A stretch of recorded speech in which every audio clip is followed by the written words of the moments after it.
Welcome to Sleepy Time Stories. Hey, my dear friends. Tonight we castle that looks picture perfect from afar yet smells like a lively barn once you draw near enough to feel the stones.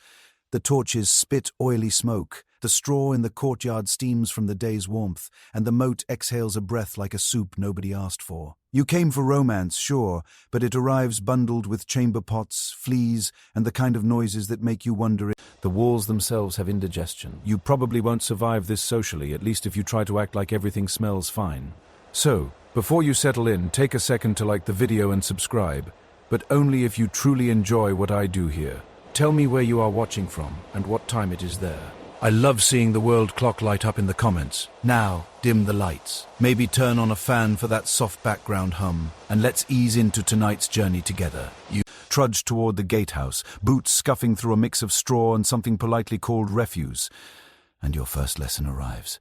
Castles run on people, and people run on habits, and those habits make odors. The great romantic myth paints moonlit galleries and velvet whispers. The truth adds the ever-present hint of turnips and stale smoke, and that one sharp note you catch when a breeze slips out from a narrow slit in the wall. That slit is a garderobe vent, and yes, you are downwind of. Medieval plumbing. You make a face like you have just licked a candle by mistake. You carry on along the bailey, your ears gather textures, laughter from the kitchen passage, clatter from the smithy, the shy mumble of a lute trying to tune itself into evening. Romance in a castle isn't hiding. It's weaving through all of this. The lady leaning from a window tosses a ribbon. The stable boy rehearses a line he will never say out loud. A dog sneezes in the hay.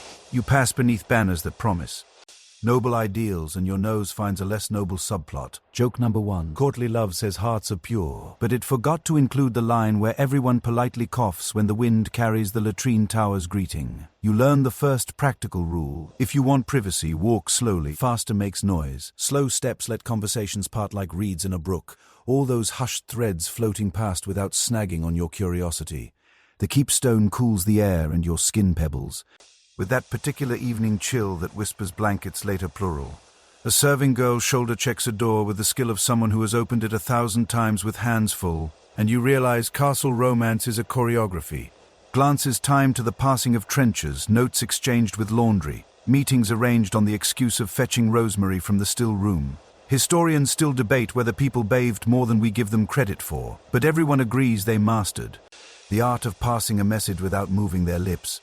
On the stair, you brush a tapestry with your sleeve and receive a snowfall of dust as your souvenir. The fabric is serious money, a woolen shield against winter, but it doubles as a giant scent sponge in a home that cooks, sweats, and prays all under one roof. Behind it, a slit window frames the moat, where shadows ripple and a duck navigates as if it knows better than to peck anything floating. Mainstream fact time. Many castles angle their gardener's shop to drop waste directly into that water. A blunt solution that turns defense into disposal. You swallow. Romance occupies the same map as practicality here, and the coordinates are close. In the great hall, rushes cover the floor. They are replaced now and then, but not as often as your bare feet would hope. Herbs like lavender and sweet meadowsweet get sprinkled in to fight the musk. You breathe in, and for a heartbeat, you taste a field at noon under all the other layers. Someone adjusts the trestle tables, someone else sets out trenchers and salt. A couple huddles at the far end, one finger tracing idle circles on the wood, the other's smile tucked low like contraband. In the corner, a falconer's glove rests on a bench, an accidental still life of feather, leather, and lime wash. Joke number 2. If you can't decide whether that smell is bread or bird, it is the hall telling you yes. Dinner introduces you to flirtation as performance sport. There is laughter at a joke with just enough edge that the priest across the table pretends not to hear it. There is a song with a verse everyone knows has an alternate ending sung quieter and slower when the Lord walks by. There are eyes that meet and slide apart again like oars dipping in a dark river. You realize that intimacy lives in the gaps, in the half-second before the serving boy turns, in the flick of a wrist when a cup is passed, in the single extra heartbeat a hand lingers over another's in what could. Quirky tidbit. Some people tuck mugwort or rue into their belts as a flea charm and heat balancer, a portable bouquet of hope that smells pleasantly bitter, like tea that judges you. As candles gutter lower, the castle's night self awakens. You step into a side passage, cooler, with draughts that seem to have opinions. The stones are sweaty with old weather. You hear a whisper beneath a whisper, a guard trading signals with the kitchen perhaps, or two lovers arranging a Rendezvous aboard a schedule that must dodge curfews and watch rotations. You press your palm to the wall and feel the keep's heartbeat. Footsteps, distant laughter, the creak of a hinge that could betray 100 secrets. You picture the guardrobe tower again and promise yourself to learn the layout before urgency becomes the other narrator. Up another stair, and you are near the solar where conversation softens and the better tableware lives. A window shutter bangs gently, polite as a cough. The lady of the house moves like a candle in a breeze, her gown whispering with each step. Courtly love likes to perch here. All riddles and metaphors and pledges sworn to roses and stars. It has rules, a whole etiquette of swooning without falling and praising without touching. Born in troubadour verse and woven into aristocratic fashion by the 12th century. Mainstream fact tucked gently here. The literature of courtly love really does shape elite behavior, right down to how a compliment gets. Engineered into a social ladder. You duck a beam and grin when your hair picks up a hint of smoke you will still smell in bed later. Speaking of beds, your guide glances toward the gallery where pallets will sprout like mushrooms. Shared sleep in the hall is normal, even cozy if you don't mind borrowing a stranger's snores. Intimacy in such a space becomes creative. A cough becomes punctuation. A chin scratch becomes a moonlit telegram. Historians still argue whether the famous chastity belt was ever a real commonly used device or mostly a later joke turned museum curiosity. And your instinct tonight says jokes probably travel farther than iron underwear. A young page offers you a pomander, a little pierced ball with scented stuff packed inside. You hold it to your nose, grateful. It is partly fashion and partly defense, a perfume grenade meant to drown out the practicalities of castle life. He winks and whispers that if you squeeze it during a kiss, the scent hides the truth about. Onions at supper. Joke number 3. The pomander is the medieval equivalent of chewing gum, except you don't have to share. Outside the window, the courtyard cools and stars appear like a spilled basket of pins. The wind flips a pennon, and you hear the faint splash that means someone somewhere just let go of a chamber pot into the dark. You decide to angle your evening stroll accordingly. The castle hums. Lovers rearrange their courage. The priest rehearses tomorrow's sermon with wholesome emphasis the way a baker emphasizes fresh. You learn to nod at everyone because everyone is part of everyone else's story. And you learn to breathe through your mouth only when necessary because sometimes discretion is the better part of respiration. By the time you reach the upper landing, the night has settled into its rhythm. Boots on the stair, a muffled hiccup of laughter, a dog circling its bed in small, hopeful spirals. If you tilt your head just right, romance is everywhere, wearing practical shoes. The castle makes intimacy both complicated and inevitable. It is a place where privacy is a rumor and desire is a timetable, where gestures must be small because the walls are always listening, and where, despite the smells, the drafts, and the audience of 36 board tapestries, people still manage to like each other enough to try again tomorrow. You look back down toward the gate you entered and think, as you will think many times tonight, that the past isn't tidy. It's textured, noisy, and surprisingly tender, even under a roof that also doubles as a giant nose. You slip from the great hall toward the soft hum of verses floating up a stair, and the scent trail divides like a forked path in a fairy tale. On one side, rosemary and beeswax catch your nose with polite promises. On the other, a darker ribbon of air rises from a slit in the wall and reminds you that poetry may waft, but plumbing does not. You follow the music first because you are only human A. Young minstrel, hair the color of new straw, is plucking a melody tender enough to forgive any rhyme about stars and hearts. He glances at a lady seated near the window and lets the note linger a heartbeat longer than etiquette. Courtly love knows exactly how long a heartbeat can last. It trains itself in that measure the way a falcon learns its glove. The words he sings are neat little puzzles about a lover who serves a lady without expecting reward. A game of praise where hands stay safely folded in their sleeves while imaginations gallop around the paddock. Mainstream fact tucked tidily into your ear. That code of courtly love spins out of the courts of 12th century southern France and northern Italy with troubadours, and trouvers shaping a fashion for elegant longing that travels to England on the boots of nobles and the breath of poets. You admire the shimmer of it. You also notice the lady lifts a pomander to her nose between verses which tells a quieter truth about the room. She is multitasking, romance in, garderobe out. To the right, a narrow door opens onto a passage that smells like a stone cellar after a party. You step in and feel the temperature drop. The walls are polished smooth by the slide of robes and a year's worth of shoulders making the same nervous turn. The garderobe here is the vertical kind, a private nook with a stone bench and a long echoing shaft that drops the results of dinner into the moat, a pit or a cesspit depending on your castles. Architectural mood, the bench hole is shaped with surprising care, as if someone took pride in comfort where comfort is not a famous guest. You look down, decide you will not be performing a full inspection, and look up at a tiny window that does not lead to comfort either.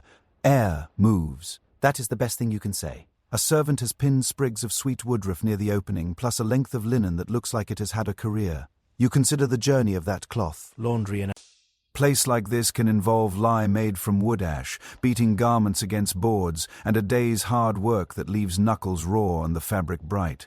Quirky tidbit to tuck behind your ear. Some wardrobes and cloak hooks get built inside or near garderobes because people believe the fumes keep moths and lice away. A stern little chemistry lesson, courtesy of ammonia. You imagine a velvet cloak swaying gracefully above the abyss like a very brave bat. You take your leave and find the minstrel. Again, just as he slips into a second song with a sly edge, the candles flatter his cheekbones. Someone offers you wine and explains in the tone of a tutor that love must be disciplined, or it becomes like water with no aqueduct. You nod as if you always think of love hydraulically. Outside that window is the moat, a silent collaborator in this castle's story. Sometimes it is fed by a brook, sometimes by rain, sometimes by buckets. Sometimes it is also fed by every chute built to solve the problem.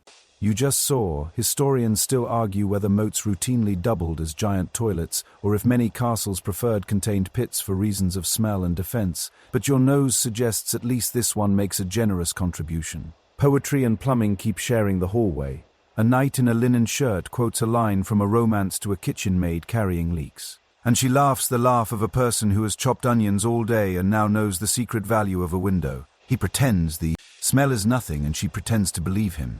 And you understand how this culture learned to write elaborate metaphors. It was either that or described things too accurately. Joke number 1 bubbles up. The courtly code says, be pure and patient, which is a fine plan until the Gardobe crosswind turns patience into a competitive sport. You notice how soft linen undergarments peak at wrists and collar.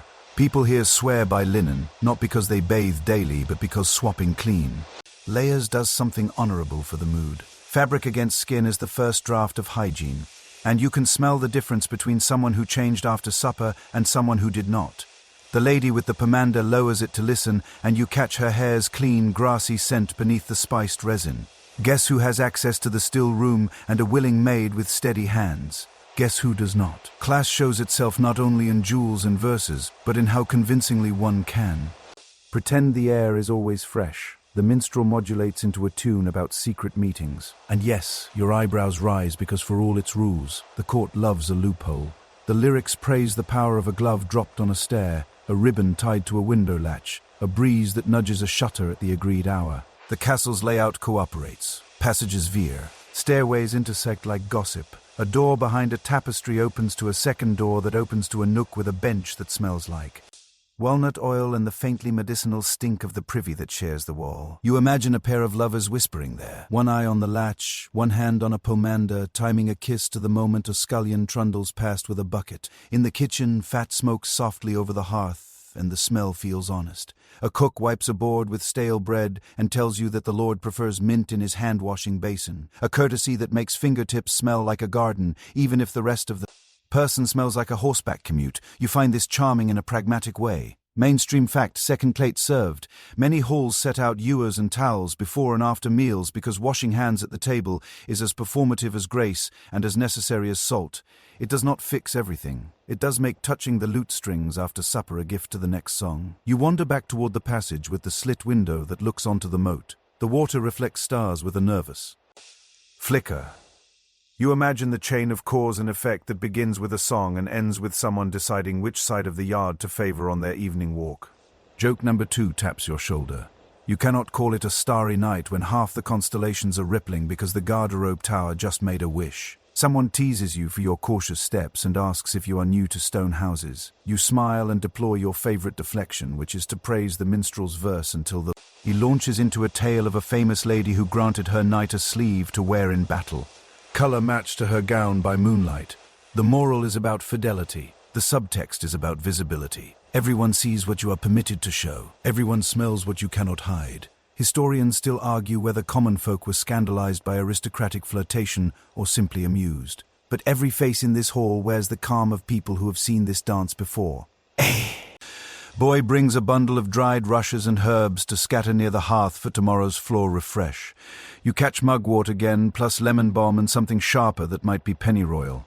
He tells you in a whisper that the pennyroyal drives away fleas and also nosy cousins. You choose not to ask which is more persistent. Quirky tidbit number 2, tucked in with the bundle. People sometimes toss warmed sand or ash into the gardener's chutes to keep things sliding. You mentally promote the who thought of this to unsung hero of the night. You end back near the musician just as he closes with a final verse about love that remains pure even when tested by trials. You applaud politely and pretend not to hear the muffled splash from the tower that supplies its own counterpoint. Joke number 3 is the softest of the night. In this castle, love is a candle and plumbing is the draught. Your job is to cup your hand just right so the flame wavers but does not go out. As the audience, you take one last look at the graceful lady, the careful knight, the servants with their small efficient rituals, and the silent architectural decisions that shape them all. Poetry keeps the heart upright. Pipes of stone keep the rest of life moving, not elegantly but earnestly. The balance is never perfect. It is constantly negotiated. By the time the last candle pools into its own little lake of gold, you have learned to stand where the air is honest, and the music reaches you anyway. It is a good trick to know. It will be useful again before dawn. You follow the tide of yawns toward the sleeping galleries where romance meets logistics and both wear straw in their hair. The castle exhales, torches gutter into a red hush. Somewhere a dog gives that final resigned sigh. That means even the watchdog is clocked out. You learn quickly that sleep here is a team sport. Beds are big where they exist at all, and when they're not big, they're busy, because warmth is a currency you don't waste. You set a palm to a heavy curtain and feel the woven wool hold a pocket of air like a cupped hand. Behind it, a frame creaks and a straw tick whispers, an orchestra of chaff. You smile at the grand paradox. Privacy is borrowed from fabric, not from walls, and you will share it with whomever the steward says you will. Joke number 1 drifts in with the candle smoke. Nothing says romance like hearing 3 different people whisper, "Is that my elbow?" in the dark. The bed you have been assigned is a respectable rectangle with ropes laced tight under a mattress sack, stuffed with straw and last year's grass. Someone has said, "Sleep tight tonight," and meant it literally because those ropes stretch and slacken with use and need a tug to stay firm. On top of the tick lies a linen sheet that has met a washtub in the past month. If fortune smiled and the weather held, linen is the hero of this chapter. It wicks, it cools, it pretends to be cleaner than the rest of the room. By sheer moral fiber, mainstream fact. Household accounts and manuals remind stewards to air bedding and change sheets periodically, but laundering everything weekly is a fairy tale. Boiling water, ash lye, and labor make fresh linen a scheduled luxury. You kneel to inspect the bed's legs and find shallow bowls slid beneath 2 of them, a little moat system filled with water. The person who set this up deserves a medal shaped like a flea because it discourages busy climbers. Quirky tidbit. Slipped like lavender under a pillow. Some households lay fresh fern, tansy, or pennyroyal between tick and sheet as natural bug repellent, while others dust fissures with fine ash or even sprinkle flea powder made with ground herbs. It smells like good intentions. The mattress itself is a living document. Straw compacts. It breaks. It takes on the shape of the sleepers and keeps a diary of stray crumbs, fallen hairs, and the one unfortunate raisin from last week's tart that rolled farther than expected. You pat the ticking and promise yourself to adopt a tidy sleep posture and breathe through your nose. Bed sharing isn't scandal. It is central heating. 2 bodies, sometimes 4, sometimes more. Path work themselves together like a quilt you can talk to. Servants double up, travelers pair off, relatives become metaphors for hot bricks. In records from later centuries make it explicit, but the habit stretches earlier. A stranger might end up your dead of winter spoon whether you asked. For one or not, historians still argue whether that kind of bedfellowship invited mischief as often as moralists warned, or whether most people, exhausted and used to it, simply turned their backs, tucked in, and treated the night like a truce. You edge onto the mattress with diplomacy, finding that compromise-shaped hollow between 2 lumpy hills where a spine might dream. Above you, thick curtains hang from a wooden tester, painted once upon a time with stars now gone smoky with years. Bed. Hangings are serious investments. They keep drafts out and glances mostly out too. They also keep a few things in heat, whispers, and yes, fleas. When the population is energetic, you will come to appreciate the nightly ritual called the flea hunt, a small expedition where flames and fingers collaborate. A taper is passed slowly over sheet and hem while someone else snaps with practiced hands at the tiny acrobats leaping for the light. Joke number 2 lands soft as a folded shift. In a medieval castle, foreplay may include announcing your kill count like a fisherman. Points for accuracy, fewer points for romance. The castle's hierarchy arranges sleep like it arranges everything. High-status folks claim the lofty bed in the solar. Lower ranks scatter on pallets near the hall's dying fire. You tiptoe through a constellation of snorers and recognize that snoring is the great equalizer. The smell map changes by layer. Near the floor, rushes and feet. At mid-height, wool and warm bodies up. Smoke and that faint clean line of soap used by 2, maybe 3 people in this room. Someone tucks a child under a cloak with a palm to the brow and the murmured command to dream of apples. You feel the tug to comment on the sweetness, and you do, but gently, because the world here is sweet and practical at once. People sleep together because the night is cold, because space is rationed, because fear of fire or thieves is dulled by having more ears on the dark. You find your share of the sheet which rustles with the crispness linen keeps, even when it has seen things. This one has the faint ghost of lie about it, plus sun smell from a recent airing. That airing is the real workhorse of cleanliness. Beds dragged to a gallery or courtyard, beating sticks stacking rhythm like a marching song. Ticks opened and rested seasonally with new straw if the budget and harvest allow. Mainstream fact lifted from every sensible household guide of the time. Airing and dot rare, because heat and sun chase damp and pests better than pious wishes do. You lodge that in your pocket next to the pomander you were given earlier and make a note to turn your pillow before it warms fully to you. Because flipping is a medieval spa treatment. There are rules here whispered rather than written. If you must climb over someone, aim for the foot end and apologize into the blanket. If you wake in the night to the universal summons, you choose a close stool in the corner behind its screen. A careful walk to the garderobe if you crave acoustical privacy, or the chamber pot which requires aim, stealth, and a strong moral character. Curtains swish. A cough becomes a code. Someone mutters, mind the bowl. With the resigned dignity of a captain warning of shoals. Joke number 3 winks at you. Intimacy is sharing a bed. True intimacy is correctly navigating the chamber pot choreography at 2 in the morning without making the curtains billow. You wonder about love in this clatter of limbs and linen, and the answer manages to be both obvious and surprising. It happens anyway. It negotiates with roommates. It bribes with extra blanket shares and the good spot near the wall. It cultivates a schedule as precise as the kitchen's. Historians still argue whether married couples commonly withdrew behind their curtains in communal chambers, or whether special little rooms were as common as later sources imply. You see both strategies tonight. Behind one set of hangings, the whispers are martial, ticking off tasks and crops. Behind another, the hush has a stitched border of laughter.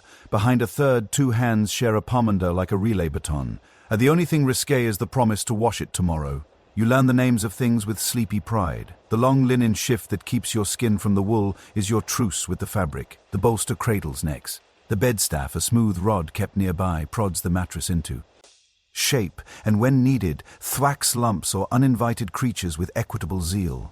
At the foot, a chest holds spare sheets if you're rich, and a rolled cloak if you're not. Quirky tidbit number 2 arrives with a wink from the steward. Some people dust their legs with fine flour before bed, claiming fleas cling to white and are easier to catch. You consider the optics of waking up breaded, and decide tonight is not flowers' night to shine. As the room settles, the castle breathes in layers. Hearth's last sigh, the distant guard's cough, the small pinprick sounds of tiny feet losing hope as the water moats and ash-dusted seams do their quiet jobs. You listen for romance and hear it in maintenance. The way someone reaches to tuck an old man's blanket closer without comment. The way a young couple times laughter to the squeak of a rope so the sound blends. The way a maid leaves a sprig of rue on a pillow that does not belong to her. Mainstream fact folded like a corner of a sheet. Inventories list bed hangings and linens as precious property, heirlooms in their own right. In a world that cannot make daily cleanliness, care itself becomes a kind of love language. Sleep comes in phases here. First sleep, then a midnight wakefulness for a prayer, a chat, a check on the embers, then second sleep, deeper and softer. You feel yourself slip into that old rhythm like a borrowed robe. The fleas, contrary to their public relations, are not omnipotent. Defenses blunt them enough that most people sleep more than they complain. You curl around a warm fact in a warm person-shaped space and let the castle's fabric do what fabric does, which is to hold people together through a night that would otherwise feel bigger than it is. When you finally drift, it is with the curtain cracked just wide enough for a line of cool air to brush your face like a page turning itself. The story continues. Morning will smell of smoke, mint, and the faintly smug odor of linen that survived. Another night, you wake in the blue hour, ears full of whispers and wood creaks, and realize the castle's true alarm clock is not a rooster, but the collective urgency of 100 bladders agreeing on a plan.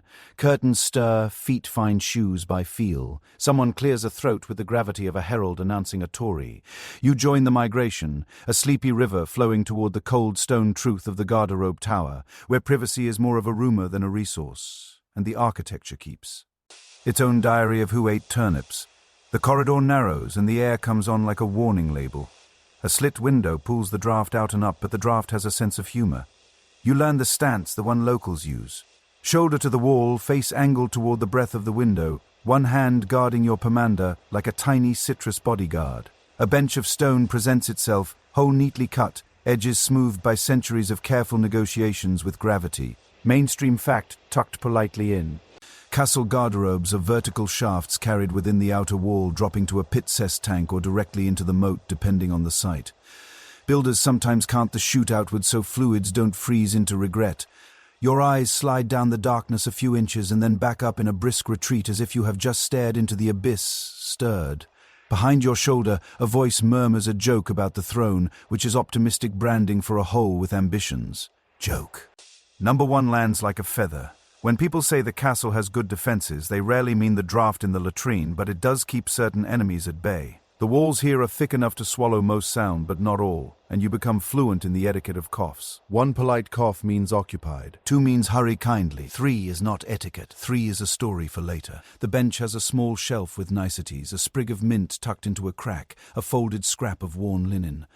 That has clearly retired from polite duty, and a basket with rougher options.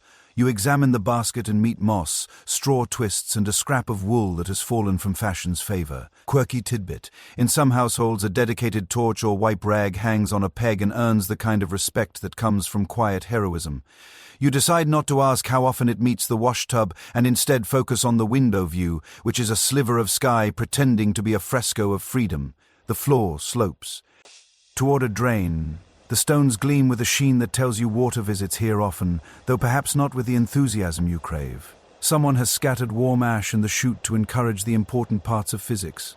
Another has hung a small pouch of rue and bay to boss the air around. You file away the chemistry lesson you keep meeting. Ammonia in these fumes discourages moths and lice, which is why some wardrobes get built near garderobes. The clothes smell interesting, but they last. Historians still argue whether this moth-proofing was the plan or the post hoc justification for bad real estate decisions, but you have seen enough sleeves without holes to suspect the fumes do some useful work. A child is shepherded in, given a whispered pep talk about aim, and shepherded out with a mint leaf as a medal. The choreography fascinates you. No one looks at anyone. Eyes study the wall's lime wash as if it holds scripture. Conversation waits until hands are rinsed at the ewer. Outside, because hand-washing after this is the one ritual everyone performs with the piety of saints. Mainstream fact cupped like clean water. Basins and towels stand ready at strategic points, and while soap is precious, ash, lye and sand do most of the daily heavy lifting. The steward who sees all inspects the towel supply with the intensity of a general checking arrows. A castle storyteller, never off duty, whispers a siege tale while you wait your turn. He swears that at Chateau Gaillard, attackers once crept in through a latrine, and you shudder because suddenly every chute looks like a two-way conversation you never consented to have. Defense learns, though. Iron bars or bends in the shaft discourage heroics from the wrong direction. You add, inspect the gardobe from the outside to the list of things you wish someone had taught you before dawn. Joke number 2 flaps by and perches politely. If a knight boasts he would storm any tower for love, you might ask if he has. Considered the plumbing, you finally claim a bench, and the cold travels through stone the way gossip travels through a hall, fast and memorable. The view from the window improves with altitude. Sky pinks. A raven considers you with the judgmental intimacy of a neighbor. Down in the moat, a ripple acknowledges the tower's contribution to the ecosystem. Historians still argue whether moats commonly served as cesspools, or whether many castles used sealed pits, emptied by laborers at intervals. Geography and budget decide as much as decorum. Your nose votes for at least sometimes the moat, and your sympathy for fish spikes. There is more than one way to answer nature at night. A close stool, essentially a chair with a concealed pot, waits behind a screen in the solar for high-ranked emergencies. Chamber pots glitter like guilty moons under beds, some tin, some finer. They require discipline and a steady hand in the dark. The castle's rhythm accounts for them at dawn. Servants line up, with lids clinking softly, a procession of discreet bravery. Mainstream fact: waste disposal becomes a job. And while gong farmer is a later English term, the reality of people paid to cart away what everybody makes is older than most stories told about it. The respect due to these laborers is great and seldom spoken, like the respect due to anyone who keeps a community livable without applause. You slip out to the ewer and pour water over your hands into a shallow basin, the trickle sounding indecently loud in the hush. The mint in the jug lifts at your skin like a cool thought. You dry on linen that has a faint sun-bleached memory from yesterday's airing. The steward nods once, inventory satisfied. The corridor a few steps away hosts a wooden box with ash for sprinkling in case the chute needs encouragement. The castle runs on little fixes like this. Practical magic that keeps big problems to the size of a scoop. Two lovers pass in opposite directions, eyes not meeting, and you recognize the other reason the garderobe is everyone's business. It choreographs secrecy. Rendezvous happen because everyone moves at set times. Notes tucked in seems move with people like hitchhiking thoughts. A ribbon tied twice on a sleeve means after washing. The draft helps too. It swallows a whispered plan and folds it into the sky. Joke number 3 smiles to itself. The only truly private place in a castle might be the gap between two coughs. Someone points out not unkindly the tiny hose in the bench we pose, a builder's trick to let splashed liquid not linger where it could turn sour. You add it to your stack of details, a collection of human decisions carved into stone. Quirky tidbit number 2 shared with a smirk by the boy who tends the ash. When the weather turns cruel, people warm a pebble at the hearth and slip it into the seat for a moment before using it. The medieval version of an ergonomic upgrade. You look at the pebble with new respect. Every luxury begins somewhere. By the time the sun clears the inner ward, the tower's rush is over. The last latecomers arrive with the guilty shuffle of people who slept through first light. The hallway smells almost reasonable, helpfully bullied by a breeze that has found its courage. You step back into the world of food and loots and duties. Hands clean, eyes watering only slightly. Your ears keep the code they learn, the coughs, the courtesy pauses, the rhythm of shared necessities. The castle's romance is not ruined by this ritual, it is clarified. People who live nose to nose with one another learn to be kind or creative, and often both. They build small shelters inside big stone. They invent signals. They agree on fictions like "I didn't hear that" and "the mint helps." And those fictions keep dignity from fraying. You pass a wardrobe inset near the tower and touch the cloak hanging there. The wool smells like smoke and the faint sharpness of the latrine's breath. Yes, but the fabric is smooth. The nap intact, the moths uninterested. You picture a seamstress smiling at this quiet wind. You picture future you hours from now moving through a hall where the air has remembered rosemary and roast instead. The day will overwrite the dawn. The tower will wait with patient stone, and you will carry on with the knowledge that even in a place where secrets are thin as fabric, people still find ways to shield the soft parts of themselves, if only by trading a cough at the exact right second. Bye. The castle tilts from latrine etiquette to kitchen ambition, and you drift with it, following the bright cling of cinnamon and the grassy thrum of parsley being chopped by someone who believes hope can be minced. The talk has changed too. Night whispered about doors and curtains. Morning whispers about airs. You feel it in the way a steward glances, in the way a midwife's basket appears near the fire like a second, quieter altar. Fertility here is not a private hobby. It is a public policy wrapped in herb bundles and bowls of things that crunch at slightly ominous moments. On the trestle waits a pitcher of hippocras, wine coaxed warm with sugar and spices until it smells like a small market fair, decided to become a drink. The cup comes to your hand and your cheeks wake up in pleasant surprise. Mainstream fact. Recipes for spiced wines like hippocras appear across medieval collections, and physicians praise warming spices such as cinnamon, ginger, and cloves for stirring. Sluggish humors and by convenient coincidence romance. You sip and imagine your blood applauding politely. A cook sets down a plate of toasted almonds and pine nuts glossed with honey and makes a face that says, "Please take the hint." You do. They crack sweetly tidy little thunderclaps of intention. A woman in a blue hood, serious as a ledger, sorts coins into a purse and herbs into packets. She is the midwife tonight, but in the morning she is also a quiet counselor on things that help. Taps arugula rocket. The herbals call it a leaf with a peppery bite and says it encourages the body. She pulls a twist of dried rue and warns with the gravity of someone who has learned by watching that too much of certain plants is a bad idea. Historians still argue whether households followed physicians with devout accuracy or trusted mostly in old wives' lore dressed up in Latin, but the overlap is generous. Everyone agrees on this much. Spice warms, scent pleases, and good timing is its own. Medicine. The chamber next to the hall hosts a quieter commerce. You are ushered into a circle where women pass amulets like secrets, a ribbon knotted 13 times. A pewter charm pressed with Saint Margaret stepping from the dragon's belly, a woven girdle blessed at a shrine and lent out like a library book for hopeful nights. The ribbon is smooth from handling, the charm is warm from palms. The girdle carries a faint scent of candle smoke and rosewater. Quirky tidbit slides into your pocket with zero shame. Some folks believe wearing a tiny pouch containing a weasel's testicle or hare's foot coaxes fertility. The weasel for prolific litters, the hare for obvious symbolism, a charm as awkward to explain as it is easy to tuck under a tunic. You raise your eyebrows. The midwife gives you a look that says, "Don't knock the things that let people sleep with hope." On the table, someone has written on a thin wafer with ink, "Made safe for eating." The words are a brief prayer, a verse folded. It is an edible charm swallowed after the hippogriffs. The logic being that if sacred words can be read, perhaps they can be digested into action. A clerk circles, not entirely approving, but his frown softens when he spots the psalm number. You recognize the castle's favorite equation. Faith plus plant plus calendar equals possibility. Joke number 1 knocks lightly. This is the only breakfast where dessert asks for a footnote and a confession. You wander past the kitchen door where the pungent choir has warmed to a bright hum. There are pep talks to the ingredients. Leeks get praised. Eggs are inspected like coins. A pot of pottage bubbles enriched with bone broth and a liberal hand with parsley. A quiet bowl of quail eggs appears and the cook winks. Quail have a reputation for encouraging energy in directions the church prefers to schedule. A platter of oysters would have been dramatic, but you are inland. Instead, there is a pile of peppered almonds and confetti.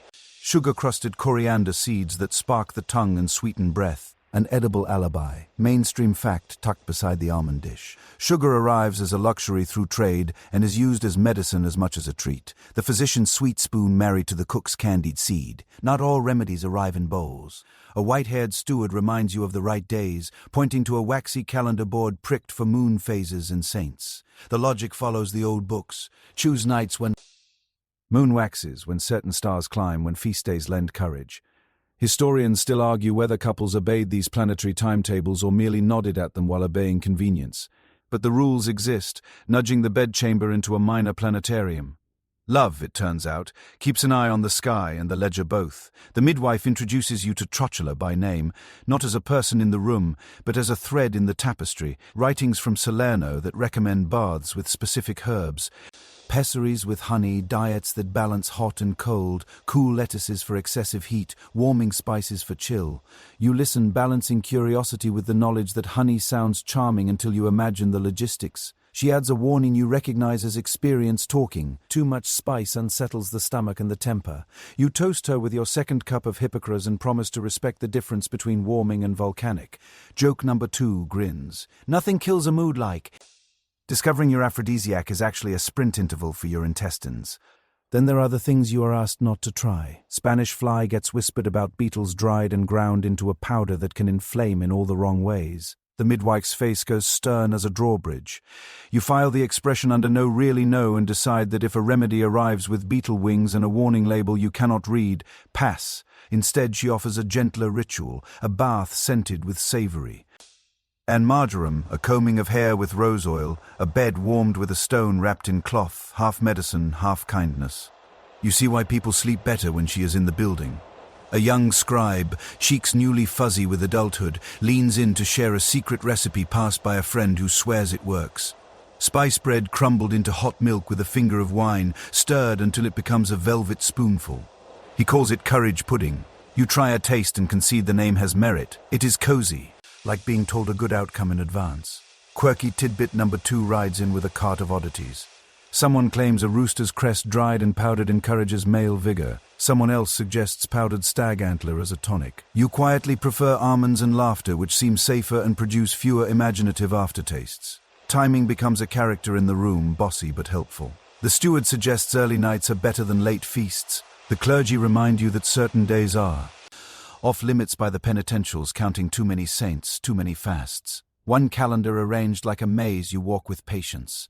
Mainstream fact. Medieval penitential handbooks do list permissible times for marital relations, wrapping desire in a timetable that doubles as a moral map.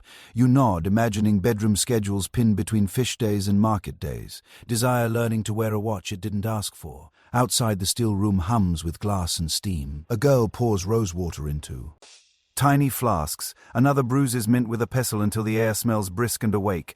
The jar of candied ginger sits like a small sun on the shelf, the color of cheerful choices. You pocket a piece under the guise of research and find it both fiery and forgiving. Joke number 3 waves from the door. Medieval flirting may begin with a stanza, but it closes the deal with ginger breath. By noon, the castle has told you its stance. Fertility here is a recipe with many hands. It blends relics and recipes, moon and mint, calendars and candied seeds. It is public enough to be everyone's business and private enough to make saints blush. The odd bites are less sorcery than strategy. Warm the blood, sweeten the kiss, settle the belly, nudge the mood. The charms, whether pewter saints or questionable pouches, offer a comfort science cannot measure but hearts can. Historians still argue whether most of these practices worked in the modern sense or whether they worked the older way by pulling worry out of a room so that bodies could remember how to be ordinary together. You think you know the answer. The almonds crunch, the hippocras warms, the ribbon sits cool on the wrist. Hope tastes like spice and honey and the faint nervous fizz of a coriander seed between your teeth. You are halfway to the still room for another candied ginger when a page whispers a scandal with the gravity of a comet. A lord going on pilgrimage has locked his lady. The phrase hits like a dropped skillet. Picture iron underwear squeaking ominously like a badly tuned lute, and you wince on behalf of every seam in Europe. You follow the whisper trail to a chest room where the steward keeps keys like a priest keeps relics. Hooks glitter with brass, iron, bone, little fossils of authority. And you discover the first truth tonight. Keys rule households, not just coffers. A lady of standing wears hers at her belt. It is a badge that says she commands the storeroom, the linens, the wine. Mainstream fact. Folds in neatly across late medieval households. Keys symbolize domestic power, and who holds them can matter more to daily life than who swings a sword twice a year. The rumor, of course, isn't about pantries. It is about chastity belts, the infamous iron shorts of legend. You lift a heavy padlock, feel its honest weight, and imagine it attached to a device with ambition. Then the steward snorts. He points to a shelf where among broken hinges and buckles sits a curved metal thing that might be a horse's tack fragment, might be a creative bridle bit, or might be a prop hoax waiting for a museum. He tells you with the tired patience of a person who has explained this every year to a new batch of excitable pages that most of what people call medieval chastity belts are late inventions, Victorian fantasies with a side hustle as tourist traps. Historians still argue whether any practical belts existed in the Middle Ages at all. And when a piece turns up, it often dates to the 16th century, or more awkwardly, the 19th, when moral panic and industrial metalwork were happy to collaborate. That said, the idea of belting desire isn't born from nothing. You are shown a leather girdle with a woven prayer stitched inside, meant for a widow who vowed chastity after her husband died. It is textile, not torture, more symbol than shield. There are also illustrated jokes from the late medieval and Renaissance world satire woodcuts, where men hawk keys to gullible husbands or women outwit locks. With duplicate keys tucked in their braids, the pictures wink. Iron has punchlines. Life prefers rope and ribbon. Mainstream fact rides alongside the humor. The famous museum pieces once touted as 13th century belts have been redated or debunked. Curators have quietly changed labels, acknowledging the devices as later curiosities or outright forgeries. You wander to the armory because if anyone hoards odd metal, it is the room with halberds, and you find a locksmith poking a tiny spring with tweezers. He tells you, eyes bright with the excitement of a specialist who has found an audience, that small padlocks were common for boxes, caskets, reliquaries, even book chains. But locking a living body raises issues of rust, hygiene, and engineering that no sensible house wants to manage. The garderobe draft alone would write angry letters. He points at a thigh guard from a riding kit and asks you to imagine linen under it in summer. You blanch. Joke number 1 taps the anvil. Medieval. People were many things, but volunteers for permanent swamp.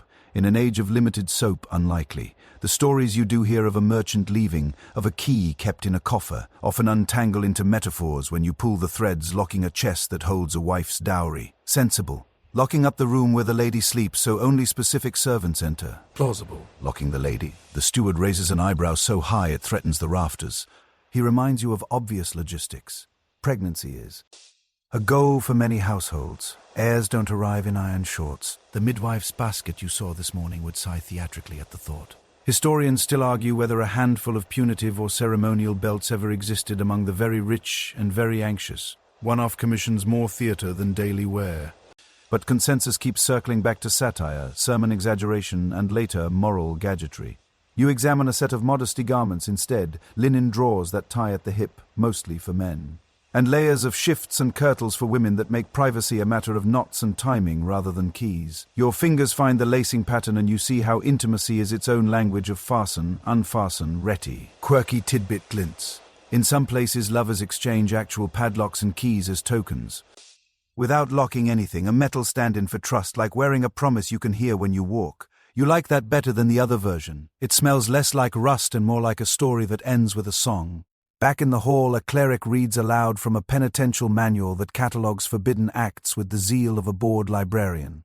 It is shockingly specific for a book that claims to hate specificity. You catch a line that basically says, "Please don't innovate," and understand why the rumor mill loves a mechanical solution. A lock is simpler to picture than daily discipline, but the world you are walking in is practical. Cloth is cheaper than iron. Secrets live in schedules and doorways.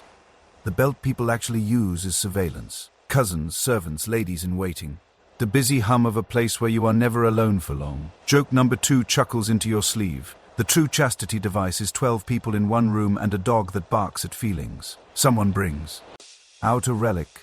St. Agnes worked in silver small enough to sit in a palm, and prayers rise for purity, for good choices, for the courage to keep promises. This is how ideals get defended here, not with locks but with eyes and rituals and the occasional sharp tongue. Meanwhile, the locksmith shows you an imported padlock with a cunning false keyhole open from the side, not the front. He is proud of it the way minstrels are proud of a tricky rhyme. He admits with a tilt of the head that the only belts he has seen with comparable trickery were 19th century anti-masturbation devices sold to anxious parents and boarding schools, not to medieval lords. The room goes quiet for a second as everyone imagines the laundry. Quirky tidbit number 2 shuffles in apologetically. The 19th century truly did produce spiky gloves, belted contraptions, and bizarre bed cages for virtue, which later generations misread backward onto castles that never ordered them. You step outside for air and find the wall walk streaming banners in a tidy wind, the kind that erases gossip with brisk efficiency. Below, a vendor sets up for market day with trinkets, a tray of keys hammered thin for show, not for locks. Lovers buy them for fun to hang from ribbons and wink. A girl ties one at her throat and grins at you as if to say, "I lock what I choose." Your mind unnotes another piece of the puzzle. Control here is social more than mechanical. The castle keeps score with witness, stories, and ink. A belt would be redundant, like adding armor to a sermon. You return to the chest room and ask the steward honestly if he has ever heard of a lady truly locked. He shrugs in that medieval way that means both people are strange and I schedule the linen. He tells you a pilgrim tale. A foreign traveler wrote home boasting of a device he had seen, and by the time the letter was copied twice, the device had migrated centuries and grown thorns. Historians still argue whether travelers' tales deserve footnotes or chuckles. In this case, the chuckles win. He taps the ledger of sheets and adds dryly that if any lady wore iron drawers, the laundry would revolt before noon. Joke number 3 bows. Nothing unfastens romance like a blacksmith at bedtime. You spend a few minutes with the keys again because they are handsome and honest. You notice how some are polished bright from use, how others sit dull because a door fell out of fashion or a chest lost its contents to time. The belt story you decide is a bright, sharp key that opens the wrong door, a door into Victorian imagination, not into this stone place with its drafts and chores and layered cloth. Mainstream fact wraps the bow. Museums across Europe have over the last century relabeled medieval chastity belts as later fakes or protective travel garments misstated. The myth persists because it is catchy, not because it is comfortable. Before you leave, the locksmith presses a small brass key into your palm for luck. It fits. Nothing and everything. It reminds you that the only locks that matter tonight are the ones people agree to honor. Promises, glances, the social bolts drawn by cousins and clergy, the way a household's pattern makes mischief work for its supper. The whisper that started all this has already moved on to a different scandal. You pocket the key and head for the stair, thinking that in a world of thick walls and thin privacy, the strongest belt is probably a story people decide to believe or not. Together, You leave the locksmith's kingdom of keys and walk straight into the softer clang of conscience. A friar with shoe-leather patience gestures you to a bench near the chapel, where the air smells like tallow, old wood, and the clean tin brightness of ringing bells. He smiles the practiced smile of someone who has heard everything and will hear everything again by sundown. In his hand is a little book bound in sober leather, edges thumb shiny. He taps it as if to say, "Desire has a filing." System. You sit because apparently your evening is about to be audited. The book is one of those penitentials, a catalogue of dos, don'ts and pleases for the love of saint whoever, not on a feast day. Mainstream fact folded neatly like an altar cloth. By the early 13th century, the Fourth Lateran Council, 1215, requires every Christian to confess at least once a year and receive communion at Easter, a rule that pushes confessors everywhere to rely on handbooks and checklists to steer messy lives. You picture a queue of souls stretching from the chapel door to the buttery, everyone quietly calculating both their sins and their dinner. The friar opens to a page that reads like a calendar collided with a bedroom door. Some days a red letter, some nights a red light turned off. He reads in a low, persuasive voice. Sundays abstain. Major feasts and vigils abstain. Lent and Advent, better not. Ember days and regation days, please consider embroidery instead. Nights before communion, 30 days after childbirth, during fasts, while traveling, before a campaign, after a quarrel, until a confession is made. You start to recognize the pattern. The church does not hate you. It just wants a schedule. Joke number 1 tiptoes in with a candle. Medieval romance is not dead. It merely needs to check the liturgical year like a farmer checks the weather. The friar's finger traces tariffs, those tidy penances that look like invoices for the soul. A lapse on a forbidden night might earn fasting on bread and water for a set number of days, a pilgrimage to the local shrine, or alms distributed by weight-measured coins put into poor hands with the solemnity of scales. In older Irish and Anglo-Saxon penitentials, the numbers get gloriously exact. This many days for this, that many for that. Each item a price list in the holy hardware store. Later, sumi for confessors smooth the edges, swapping arithmetic for pastoral counsel. But the habit of counting clings like incense to wool. The friar explains kindly that penance is medicine, not a bill, though you notice medicine here tastes suspiciously like skipping supper. When the book gets specific, you learn why the scribes must have giggled into their sleeves. The tone is grave. The content sometimes reads like minutes from a very awkward committee. Positions are discussed usually to discourage novelty, which the writers mistrust the way a cook mistrusts a guest who asks if turnips can be flambéed, as is proper is the phrase of choice, and it does a lot of heavy lifting. Historians still argue whether these passages reflect actual household experiments, or are mainly the fantasies and anxieties of clerics who feared novelty on principle. Your eyebrows suspect a blend. The friar mercifully does not demand a show and tell.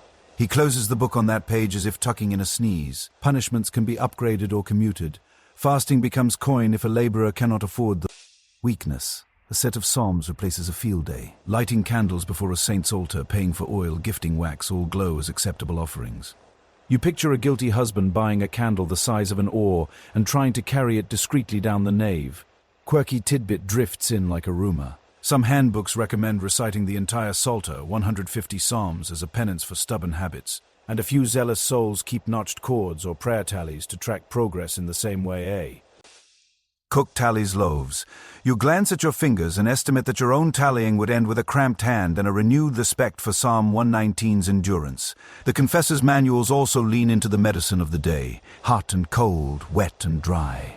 If desire overheats the humors, lettuce, plantain and cool baths are advised. If it cools inconveniently, spices and warmth. You notice the echo of the still room's logic and feel a little relief. The world you are walking through may divide.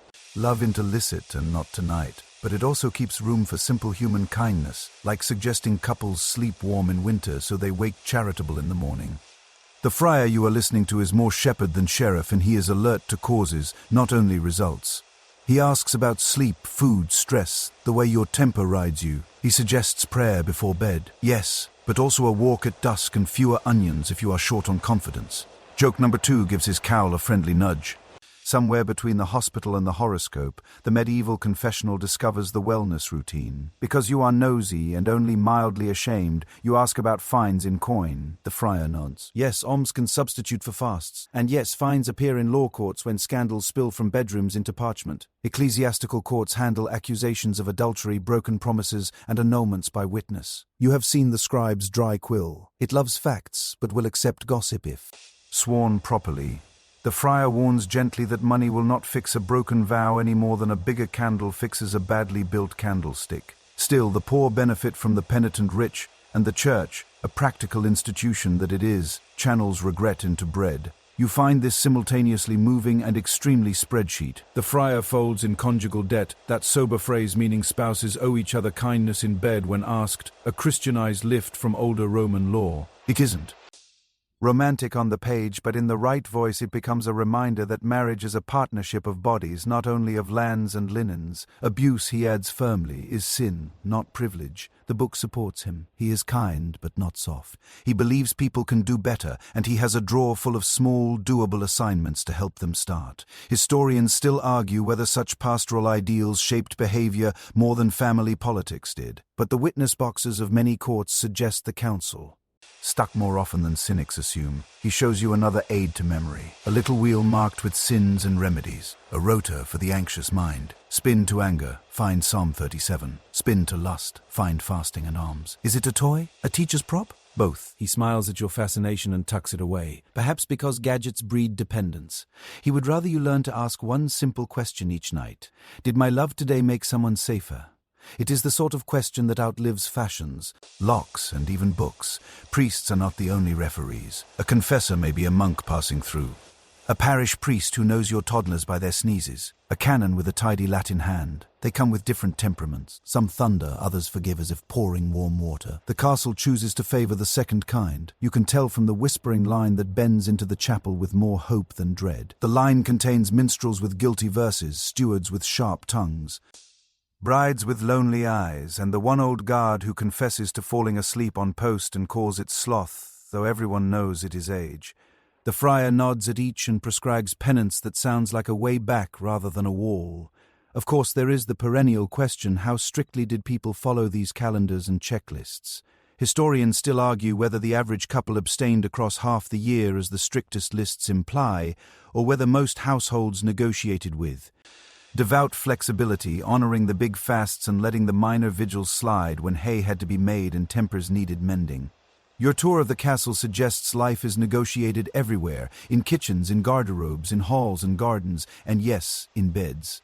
Rules give a frame. Kindness fills the picture. When you stand to leave, the friar presses a small assignment into your palm. 3 evenings of Psalm 51, one at the window while the stars rise, a loaf for the poor house, and a promise to speak gently at supper for a week. There is nothing in there about engineering belts or acrobatics. It is all tone and timing, like a troubadour's craft taught by a man who prefers bread to brass. Joke number 3 bows, sleepy and sincere. In a world that loves lists, the holiest hack might just be nicer and go to bed earlier. You step back into the corridor with a lighter stride than you expected. The penitentials turned out not to be iron bars, but a map. Fussy in places, oddly tender in others, scrolled by many hands that wanted households to run without needless heartbreak. Keys jingle somewhere behind you. Calendars keep their careful moons, and you, pocket full of small tasks instead of locks, drift toward the service door where midnight errands start, feeling that the castle's most complicated machinery is not its drawbridge after all, but the quiet gearwork of promise, patience, and sleep. You wait until the chapel line dissolves and the hall thins to embers, then slip toward the little door nobody brags about but everybody uses. It is narrow, low, and stubborn. It expects you to bow, which is the door's way of reminding you who runs the castle at night. The latch lifts with a practiced hiccup, and you fall into the service arteries, those tight passages where stone sweats, secrets draft, and the hum of work outlives curfew. Your feet remember to roll, not stomp. Your breath remembers to live small. The torches here are stubbier, the light more butter than flame. Curfew has rung an honest bell from the belfry, the sound that tells the town to bank fires and the household to hush. Mainstream fact tucked in your sleeve. From the 13th century on, many towns and manors keep a nightly cover fire bell to mark when lights should lower and doors should bar. Castle watchers answer it with their own rounds and passwords. The watch tonight murmurs a challenge that sounds like a riddle about saints, and the page ahead of you replies neatly, a nightly catechism. That keeps strangers from wondering where bread sleeps. You sneeze into your sleeve exactly when he does, because even your allergies need an alibi. The backstair spirals left, the defender's advantage in daylight, the servant's hamstring after midnight. You count steps by touch to avoid the squeaker, a traitor of a tread that announces anyone with the subtlety of a drummer on payday. At the landing, a door bumps your hip. Behind it, the laundry lives like a low, warm cloud. Sheets from a line strung near the hearth, the linen steams and whispers, smelling of lye in a sunny courtyard you wish you could visit right now. They talk in the shorthand of professionals. Names are colours, stains are stories, and a certain guest's tendency to hog the good pillow gets memorialized with the crispness of a ledger entry. The midwife's girdle from this morning dries nearby, a ribbon of resolve fluttering like a silent anthem. Laundry is not only cleaning, it is choreography. Every sheet carries a stitched mark, the lady's device, the steward's tally, an initial that keeps cloth from migrating into suspicious chests. Quirky tidbit folds into your pocket. Laundresses sometimes keep tally sticks or a string of knotted tags to track how many items each household sent down to the river or up from the basins. Because losing a lord's sheet is pricier than misplacing a spoon, you run a finger over a fine hem and feel the darning like tiny braille. Repairs so neat they are. Almost a sermon on second chances. Someone laughs softly and tells you to move. You are standing where the warmest air collects and blocking a pair of hands that will not sleep until the pile lowers. The passage beyond kinks twice, then opens on a servery where cooled loaves wait under linen like napping stones. A scullion with the face of a cherub and the ethics of a fox slices a heel off one and slides it into a cloth to pass to a guardsman. Payment for a message, perhaps, or a warning. You say the true currency of midnight bread.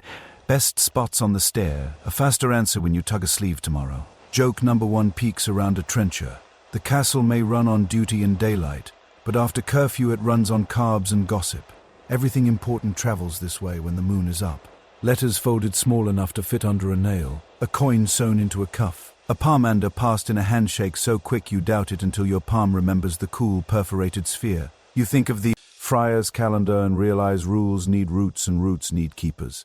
The keepers are night people. Pantry lads, laundry women, messengers with cat feet, the steward's shadow who sees liaison the way a beekeeper sees bees. Busy, sometimes stinging, mostly predictable when you watch the flowers. At the postern, the true servant's door, a door for errands, not for feasts. A guard with a padded cap dozes with one eye half open, a talent learned from cold and repetition. The iron is barred because sense, but the wicket, the small mouth in the big mouth, is unlatched to a cigar's width. Through it passes a trickle of bargains, a jar of ale from the alewife beyond the wall, traded for a borrowed stool mended that afternoon, a bundle of herbs that missed the still room before sunset, a rolled parchment that smells vaguely of sealing wax and heavily of trouble. Historians still argue whether posterns worked through the night as social arteries or were kept strictly locked except during crisis. The truth likely shifts with Lord Season and the reputation of whoever last got caught. Tonight your castle gambles on trust and habit, and the gamble pays in quiet efficiency. You follow the ale jar to the buttery where a boy counts measures in the dark with a dipstick marked by notches. He whispers to himself. 2 for the kitchen, 1 for the guard, 1 for the solar, 2 held back because the brewer's last batch came shy on the weight. Mainstream fact sidles in. Wages for lower. Servants often mix coin with liveries, daily bread, ale, candles and cloth allowances. So a steady flow from buttery and pantry is not indulgence, but payroll in edible form. The boy's math is prayer sacred. He pats the jar like a dog and scampers toward the stairs you just memorized with your ankles. Here on the thin stair behind the dais, you catch a pair of voices like moths arguing. A lady's maid and a young squire have found a corner generous enough for hope, but too narrow for anything. Unwise, they are not foolish, they are light. He promises a ribbon. She promises to remember where the squeak is. Coughs track their courage like punctuation. You watch a microplay in 3 acts. Approach, almost retreat. Joke number 2 lifts an eyebrow. Nothing disciplines a kiss like the knowledge that the laundry can hear, the guards can smell, and the saints, if you believe the clock, keep a roster. The steward's shadow, whose real name nobody uses after sunset, drifts in and out of niches. Like a lesson in how to be everywhere without arriving. He carries a wax tablet scored with the days to DOS, and he updates it in the dark by memory because wax and candlelight are bad roommates. Missing spoon found under the rushes near the third trestle. Piglet loose in the yard returned with dignity. Whispered plan to meet at the still room door after the second watch. Noted, adjusted, and gently relocated to a time when the laundresses will be pounding at the trough and drowning secrecy. With rhythm, you begin to see how control really works here. Not doors, not belts, but schedules clashing until mischief chooses a nap. You step into the still room and find night blooming work. Glass eyes gleam on the shelves, bottles of rosemary water, syrups of violet and quince, vinegar macerated with rue. The air tastes like candy and pharmacy. A girl stirs a pan of sugar to the thread stage and drops a line of it across a sprig of fennel, making a future comfort for breath and bravery. She hums a tune you heard the minstrel play, and you realize the castle's playlist rotates faster than its linen. Quirky tidbit nibbles your ear. Some households pin tiny bells to children's caps so the night shift can locate runaways by sound. The still room keeps a jar of spare bells next to the rose petals in case a cap goes quiet and the corridor goes too quiet after. On the wall, a chalk hand lists the watch's passwords for the week, disguised as saints' names that rhyme with places on the... You admire the system, then imagine the wrong person reading the list and decide the steward's shadow probably wipes it at each dawn with the one obsessive swipe that erases small crimes and chalk both. Historians still argue whether households this size ran on formal rosters or on the lucid genius of memory. You are serving as witness for team memory tonight. 1,000 tiny routines braided into a rope strong enough to tow morning into place. Past the brew house, the air fattens with malt and yeast. The brewer lifts a lid and the smell hugs you like a flannel shirt. He mutters to the bubbles as if they are children who refuse to nap. A jug disappears under his bench. A private reserve that will buy him goodwill when the Lord's temper goes breezy. Joke number 3 hops like a frog. Diplomacy in a castle tastes like whatever the brewer says you didn't just drink. Somewhere above, the great hall coughs out a last pair of latecomers. Their boots taking the broad stair with care of people who have paid for noise before. The night shrinks to its proper size. Postern barred, wicket shut, laundry folded, bread counted, lovers discouraged just enough to keep the weak from becoming legend. You press your palm to the cool inside of the wall and feel a thin vibration, the outside wind testing the stone. On the other side of the thickness stands the moat, the market lane, the moon's small coins sliding under clouds. Inside a world that looks like hierarchy in daylight. Looks like choreography at night, everyone hitting marks that exist only because habit draws them. You return to the small door that made you bow and exit the training course as softly as you entered. Your pocket holds nothing you didn't bring in, which is victory. Your nose holds everything. Your head holds roots. If the day belongs to banners and guests, the night belongs to people who know where to stand, so the draft takes the talk away. The friar's schedule, the lover's plan, the steward's list, the laundress's knots, the brewer's bubbles. They make a net sturdy enough to catch scandal before it grows claws. And when it slips, as it will, there will be ink and depositions and jokes that last longer than most perfumes. For now, though, the castle sleeps by shifts, and you walk like someone who has learned the difference between secret and surprise. Morning returns with a list in its teeth, and at the top of it, underlined in the steward's neatest scratches, is the business of. You can feel the pressure the way you feel a weather front, subtle at first. Then tugging at every conversation until even compliments about your hair disguise a question about your future nursery. Desire here is tender, yes, but it also doubles as policy. The Lord needs an heir. The heir needs witnesses. The witnesses need their dinners, and the midwife, who has slept less than anyone, carries the whole household's blood pressure in a basket lined with linen and faith. You follow her to the solar, where she checks the lady with a calm that could sweeten vinegar. She asks quiet questions about cycles and cravings, about dreams and ankle swelling, and you watch the room recalibrate around each answer. Mainstream fact settles into the cushion among European nobilities. Primogeniture, inheritance by the firstborn legitimate son, tightens its grip across the high and late Middle Ages, turning bedrooms into dynastic workshops and tying personal hope to the ledger of land. The steward stands nearby with an expression that could be mistaken for reverence but is actually arithmetic. Hedges and Mills are doing math through his face.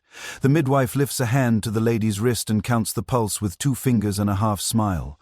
As if she is listening to a river she knows by heart.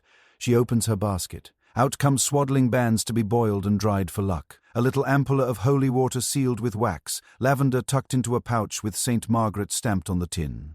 St. Margaret again, the patroness of safe delivery. The dragon stomper who exits monsters like doorways. The lady kisses the charm with a seriousness that makes you swallow. The room has its own weather now. Barometric hope. Breezy fear. Joke number 1 raps politely. In a castle, you can measure a person's rank by how many people pretend not to notice they are counting months on their fingers. You have heard the afternoon talk in the hall. How godparent choices will be braid alliances. How a christening feast's guest list can soothe old grudges by seating enemies near the roast capons. How cradle gifts will be both toy and treaty. The priest keeps the font ready because practicality says baptize quickly. Babies are fragile and grace is cheap to pour. In a corner of the ladies' chamber sits a low wooden stool with handholds and a round opening. The midwife calls it by simple names: birthing stool, birch chair. And you imagine it in the middle of a circle of women while the hall outside pretends not to be listening. Historians still argue whether noble women in castles commonly labored seated on stools, lying in bed, or alternating as strength allowed. The illustrations love the stool, the chronicles rarely mention positions, and midwives bless them. Use whatever works. You get a tour of the midwife's kit that is neither obscene nor shy, just very honest. She keeps oils, rose for soothing, olive for hands, vinegar for wiping when water runs short. She has thread for tying, a knife for cutting, a spoon, wooden friendly, and a little horn cup for sips of wine or broth. She has a circle of linen worn smooth by palms, the birth girdle from the chapel, a strip inscribed with prayers that women grip, knot, or wear when contractions turn the world into a drum. Quirky tidbit leans over the basket. Lucky caps, the thin membranes some babies are born with across the face, get dried and kept as talismans against drowning or sold to sailors who swear by them. In a castle, such a talisman may live in a chest between a relic and a deed. An odd sibling to the family silver. You do not ask the steward how he would index that. Pressure makes people inventive. The cook swears a broth of capon and sage builds blood. The physician, if the household can afford one, mutters about humors and prescribes cooling lettuces or warming spices, depending on how he decides your inner weather feels today. The midwife listens to the physician with polite eyes and then does what experience tells her. She recommends walks at dusk when the air loosens, combing hair to release worry, washing hands to keep fevers from the door.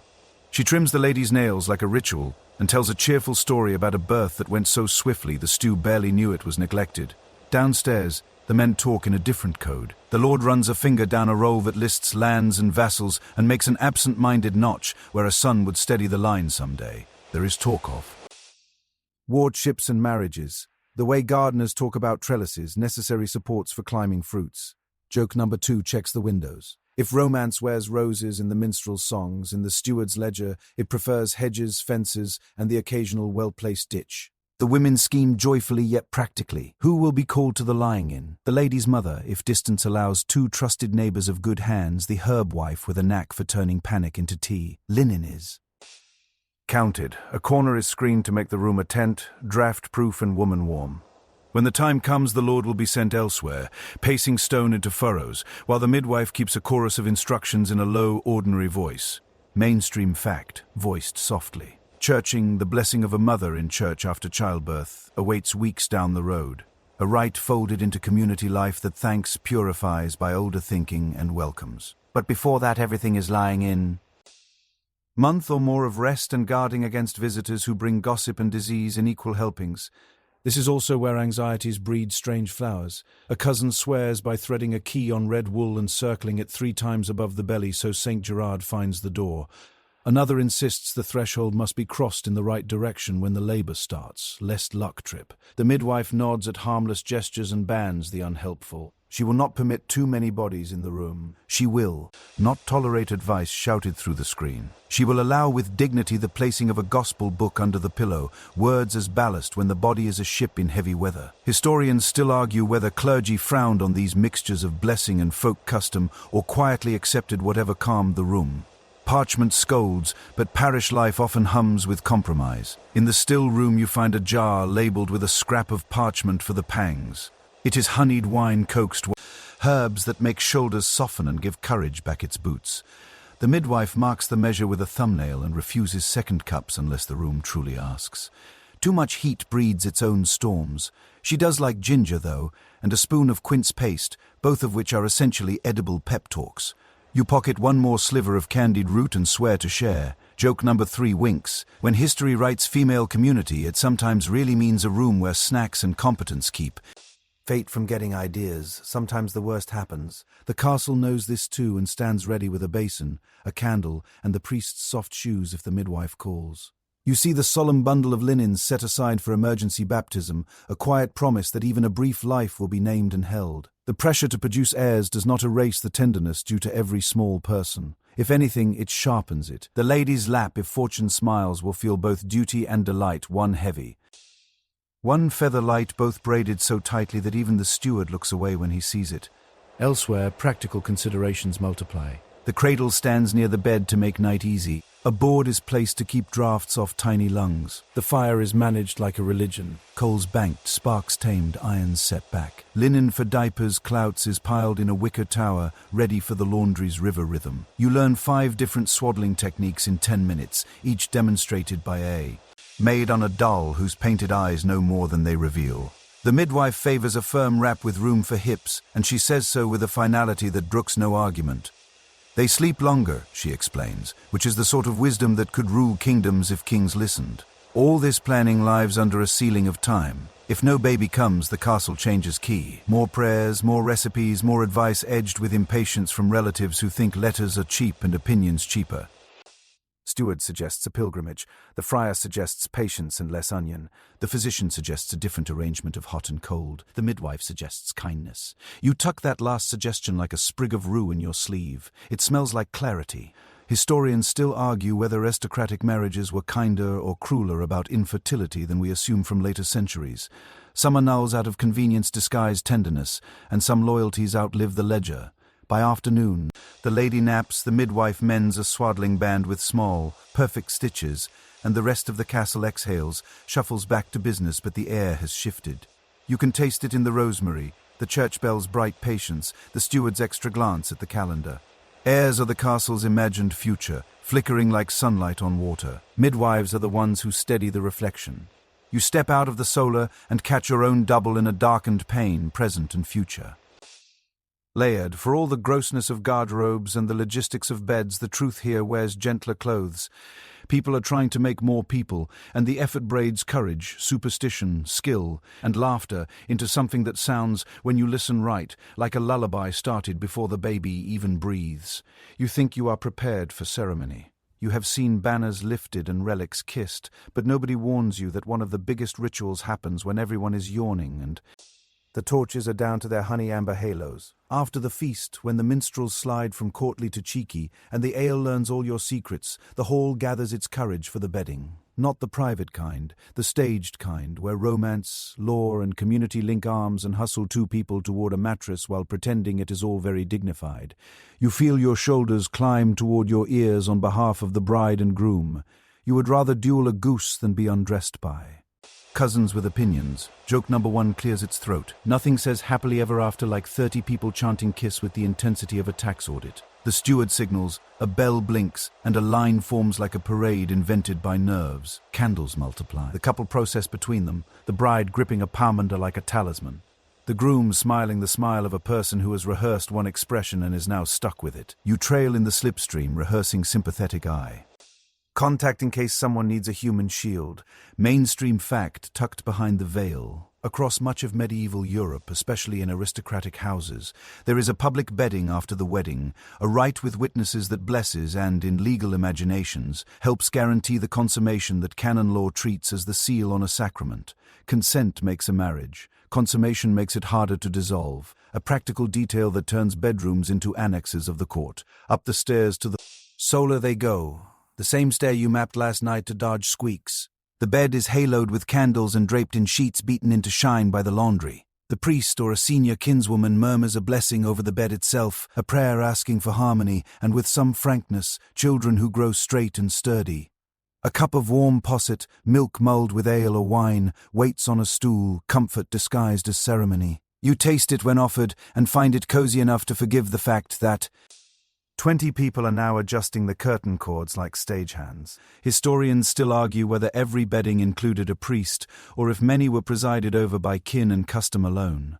Records show both, and the castle you are in likes its rituals well staffed. There is a clowning phase because embarrassment needs a safety valve. Shoes are tugged with exaggerated care, stockings pulled with flourishes that make everybody giggle at the ceiling. Someone shouts a half rhyme. Someone else insists. A bawdy verse that rhymes blessing with undressing, and you briefly wish the minstrel would unionize. The ladies in waiting unpin the bride's hair, a gesture that says girlhood has exchanged its ribbon for a married veil. Hair falls like a soft curtain, and the room hushes for half a breath, as if the sound of it matters. Quirky tidbit flicked into the lull. In some regions later on, guests literally throw their stockings toward the couple in bed. Hit either with the stocking toe and you marriage or first baby necks. A medieval party game that doubles as divination and projectile hosiery. Your castle prefers gentler omens tonight. Rings plinked into a bowl of posset. A lucky sound if they touch. The couple are steered to the bed and parted like actors receiving costume help from different departments. You practice not looking and learn that not looking is this ritual's real skill. Everyone is present and no one is a peeping Tom. The groom's shirt becomes an essay. In buttons and bravado, the bride's layers fold like a well-rehearsed fan. For a second, the hall's clamor echoes up the stair, a pop banged a cheer, and you think of Charivari, those noisy mock serenades villages used to punish mismatched marriages or second unions. Here the noise is affectionate, but you feel the edge. This ritual can bless or bully. It depends on the room's kindness. Joke number 2 throws confetti sparingly. Public intimacy is like seasoning. A pinch makes a dish. A fistful sends everyone home thirsty. Someone presents tokens. A fine nightcap embroidered with vine leaves for the groom. A little ribbon girdle for the bride to be untied later with ceremony instead of speed. The midwife has stationed herself discreetly by the door, a guardian of health masquerading as a guest with perfect posture. The priest speaks one more blessing that hopes for concord of mind and body. A cousin squeezes the bride's hand quick as a sparrow. Then the curtains draw with a whisper. And the best people in the room suddenly discover deep interest in their own shoes. Do they stay? Do they go? Historians still argue whether guests lingered long enough to witness a kiss, share a posset, and leave with ritual applause, or in some places whether a few trusted witnesses remained to verify the beginning of consummation for legal certainty in thorny inheritance cases. Many sources suggest tonight looks like theatre, a symbolic tucking in, a visible prayer, a public promise, then. Privacy, the messier kind, the sworn sheets, the morning proofs, belong more to court battles and pamphlet fantasies than to ordinary nights. When cases do reach ecclesiastical courts, scribes record who says what they saw or didn't see, and you have read enough parchment to know memory improves when land is at stake. The hall's energy flows away like tide. Friends retreat, chuckling softly, the bravest tossing final blessings that are mostly jokes with halos. The door closes. You are left in. The corridor with 2 realities humming like parallel strings. In one, the bedding documented consent in a room full of allies. In the other, it pressed 2 people under the weight of everyone's hopes and math. Earlier, you watched midwives fold tenderness into linen. Now you watch culture fold nerves into ritual so that the next morning's politics have a story to sit on. The steward, practical even at midnight, leaves a tray by the door. Bread, a wedge of cheese, 2 pears, and a small jug of watered wine. Romance can be many things. Low blood sugar is never one of them. He also sets the wax tablet and a stylus. Names to note tomorrow. Godparents to confirm. A reminder to send a portion to the poor for luck. Mainstream fact elbowing in. Polite but firm. Many marriage agreements include a mourning gift, Morgan Gerb, given by the husband to the wife after the first night. A property or some that becomes her own security. An older Germanic custom that lingers in noble practice. And charters that read like love letters written by attorneys. You drift down the corridor and catch the tale of a whispered debate between 2 aunts, about whether the sheet should be plain or sprinkled with herbs to invite sweetness. One votes lavender, the other rose. You vote for letting the couple sleep. The aunts settle for tucking a sprig of rosemary under the bed. The universal signal for we did something that hurts nobody and smells like kitchens in summer. Quirky tidbit number 2 rustles. In some houses, guests leave coins in the bed for luck. A tradition that sounds supportive until you imagine rolling over onto 3 pence at midnight. Back in the Great Hall, the minstrels finish with an epithalamium, a wedding song that blushes politely in Latin while the drummer tries not to grin. The friar yawns and forgives the rhyme that almost made him cough. The brewer smuggles a last cup to the scullion who did 3 people's work. The dog of feelings curls under the dais and dreams of bones. Joke number 3 puts its feet up. Somewhere in the castle, love is being solemnly notarized by an audience of snorers. Sleep takes the household in handfuls. For a while, the corridor outside the solar holds its breath the way a garden holds do. Then life returns to its practical tempo. A maid pads up with extra candles in case, because light steadies hands if nerves get theatrical. The midwife hums a lullaby to the air, an old trick for keeping the worlds fidgeting. Out of a room, you remember the friar's assignment to speak gently, and you practice on the floorboards. The castle learns your weight the way a bed learns a body. Morning will bring jokes wound around blessings, bread dipped in posset, a small cluster of cousins loitering for news they do not deserve. It may also bring contracts to sign, parcels to measure for that morning gift. A scribe ready to spell names correctly on a list that will matter in 20 years. Tonight has blurred lines on. Prayer rubbing shoulders with innuendo. Consent wrapped in choreography. Tenderness tucking itself inside a public sigh. You feel for the couple, but you also feel for the crowd. Everyone is trying to build certainty out of feelings and law. In a place where guardians keep ledgers and midwives keep hearts, the bedding is the hinge they both agree to oil. You turn away at last, leaving the door to its candlelit silence. Somewhere behind it, two people are trying to be ordinary, while history leans on their pillows, and that is a feat worthy of saints and comedians alike. You pad back to your straw and let the castle dim around you, rehearsing for your own morning face, the one that will say, "May you be happy," without saying, "How did it go?" That is the castle's final etiquette lesson for the night. Know when to cheer, know when to cough, and know when to pretend you heard nothing but the softest possible blessing. The castle wakes to a day that promises steam, and you find yourself drafted into the rarest of luxuries, a proper bath, not the quick splash and rub in a basin, not the discreet hand wash at table, but an event. The steward announces it the way he would announce a visiting baron, with towels folded like treaties, and a tub that looks suspiciously like a beer barrel that discovered self-respect. Two men wrestle it into the solar and set it before the hearth, which radiates the kind of heat that makes candle wax think philosophical thoughts. Room girls arrive like a parade of gardens, arms full of rosemary, lavender, chamomile, and marjoram. Somebody drops a slice of lemon into the steaming water, and for a giddy moment the room smells like optimism. You are reminded calmly that this is not ordinary. Firewood is accounting, water is labor, privacy is a unicorn. Mainstream fact floats up with the steam. Dedicated public bathhouses, stews in England, Steuben in German towns do thrive in many medieval cities offering hot tubs and steam. Rooms where you could dine, be scrubbed, and controversially get into trouble. Their fortunes rise and fall with plagues and moral crackdowns. But the idea that people didn't bathe at all is a myth that evaporates faster than your modesty. In a castle, a full soak happens for high days, recoveries, or negotiations with morale. Today's excuse is lighten the household, which the steward speaks for everyone smells tense. The midwife presides because somehow she is in charge of every human. Comfort now.